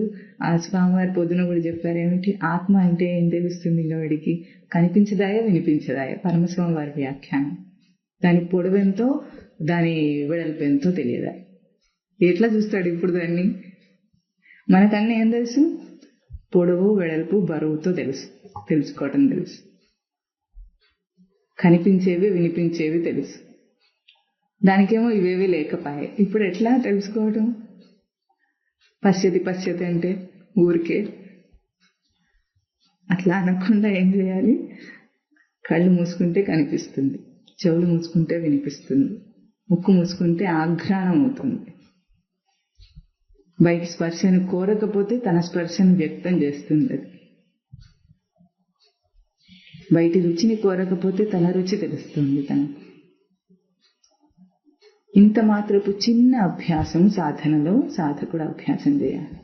విషయాలున్నాయి, సంసారం ఉంది, దేహం ఉంది, అది ఉంది, ఇది ఉంది, అంతా పశ్యంతి. కారణాలన్నీ ఏమిటి? కుకింగ్. ఇంకా వండుకొని ఇది బాగుంది అంటాడు, నాకు ఇదే బాగుందంటాడు. అంటే తన భావాలను తాను ఇంకా పాతుకుపోతాడు. దీని నుండి బయటికి రావటమే అసలైన సాధన. ఏ కారణం చెప్పామో, స్వామివారి దుఃఖం పాట కూడా మన వాళ్ళు ఎవరైనా వినుంటే వాళ్ళకి తెలుస్తుంది. దోషపు ప్రయోగం అని బయట దుఃఖం అయితే సాధన సడలిందని తెలుసుకో, సాధన లోపం ఉందని తెలుసుకో. ముందు బయటి కారణం చెప్పద్దు. అది నిజ సాధకుడి యొక్క ధీరత్వం, ధియం రాతి, వాడి ధారణ. అది ఉంటే బయటిది ఏం చేయలేదు వాడిని. బయటి కారణాలన్నీ అవే. ఎట్లాగైతే సూర్యరశ్మి తీక్షణంగా ఉంటే మబ్బులు అవే తొలుగుతాయా? మనం ఎప్పుడైనా జరుపుతామా వాటిని? బయట అన్ని సర్దుకోవటం అవే అవుతాయి. కావాల్సిందేమిటి? తన తీక్షణత. అది ఉంటే దేన్నైనా సరే దాన్ని నెట్టేయగలదు. ఒక వాటర్ పైప్ లోంచి ప్రెషర్గా నీళ్ళు వస్తున్నాయి అనుకోండి, ఎట్లా నెట్టేసుకుంటూ పోతుంది అది. బంక మట్టినైనా సరే ఆ ప్రెషర్తో పడితే అది కడిగేస్తుంది. అది ఎట్లా వాష్ అవుట్ చేస్తుందో అట్లాగే అన్నీ పోతాయి. కనుక కావాల్సింది తన మీద భారం, తన మీద బాధ్యత. భారం కూడా కాదు, సాధన భారం కాదు, బాధ్యత. అప్పుడు పశ్యతి, చూస్తాడు, దర్శనం చేస్తాడు. అదే గోవిందుణ్ణి భజన చేయటం. ఎందుకంటే భజ గోవిందం అని ఆయన మొదటి నుండి తీసుకొచ్చిన తీరులో చివరికి వచ్చే శ్లోకాల్లో ఎక్కువ గూఢమైన అర్థం ఉంది. మొదటి నుండి ఉన్న వాటిలో కూడా ఉంది. ఎక్కడి నుండి తీసుకొచ్చారంటే కేవలం ఒక లౌకికుడు ధనార్జన, సంసారం, భార్యాపుత్రుల దగ్గర మొదలు పెట్టారు. దాన్ని పూర్తిగా త్వయిమై అన్న అంశంలోకి, అంటే నేను నీవు అన్న అంశం దాకా, భౌతిక అంశం దాకా తీసుకొచ్చేదాకా దాన్ని తీసుకొస్తూ వస్తున్నారు. ఇంకా మిగిలింది చివరికేమో ఒకటి తనకు ఒక నిచ్చెన అనుకున్నాం. చివరి శ్లోకం ఏం చెప్తుంది? భజగోవింద స్తోత్రంలో కేవలం తను అతి సులభంగా చేయగలిగిన ఒక పనిని చూపిస్తుంది. అంతకు ముందు ఇంకొకటే మిగిలింది. అది అయిపోతే పూర్తిగా ఆ గోవిందుణ్ణి భజన చేయటం అంటే ఆ పూర్ణ స్థాయిని ఒక ఫ్రేమ్ చేసుకున్నట్లుగా మనకు అవగాహన అయ్యేటట్లు చేశారు. ఆ చివరికి ఇంప్లిమెంటేషన్, చివరి శ్లోకం దాంట్లో అది మనకందరికీ ఆదర్శం కూడా. కనుక ఇప్పుడు ఇక్కడ చేయవలసింది, ఈరోజు గుర్తించవలసింది 4 పదముల చేత చెప్పిన సూచనలు ఏమిటి మనకు? త్యక్త్వా, తర్వాత పశ్యతి, తర్వాత ఆత్మజ్ఞాన విహీనాః మూఢాః నరక నిరూఢాః పశ్యంతి. మనం చేస్తున్న దోషం ఏమిటో చూపించారు అక్కడ. అది చేయకుండా ఉంటే ఈ పైనది మనకు అదే తేట తెల్లమవుతుంది. కనుక చెప్పండి, భజ గోవిందం, భజ గోవిందం, భజ గోవిందం, భజ గోవిందం, గోవిందం భజ మూఢమతే, గోవిందం భజ మూఢమతే, సంప్రాప్తే సన్నిహితే కాలే, సంప్రాప్తే సన్నిహితే కాలే, నహి రక్షతి దుఃఖీకరణే, నాహి రక్షతి దుఃఖీకరణే, కామం క్రోధం లోభం మోహం, కామం క్రోధం లోభం మోహం త్యక్త్వా త్యక్త్వా ఆత్మానం పశ్యతి సోహం, ఆత్మానం పశ్యతి సోహం, ఆత్మజ్ఞాన విహీనా మూఢాః, ఆత్మజ్ఞాన విహీనా మూఢాః, తే పశ్యంతి నరక నిరూఢాః. తే పశ్యంతి నరక నిరూఢాః. ఓం తత్ సత్. ఓం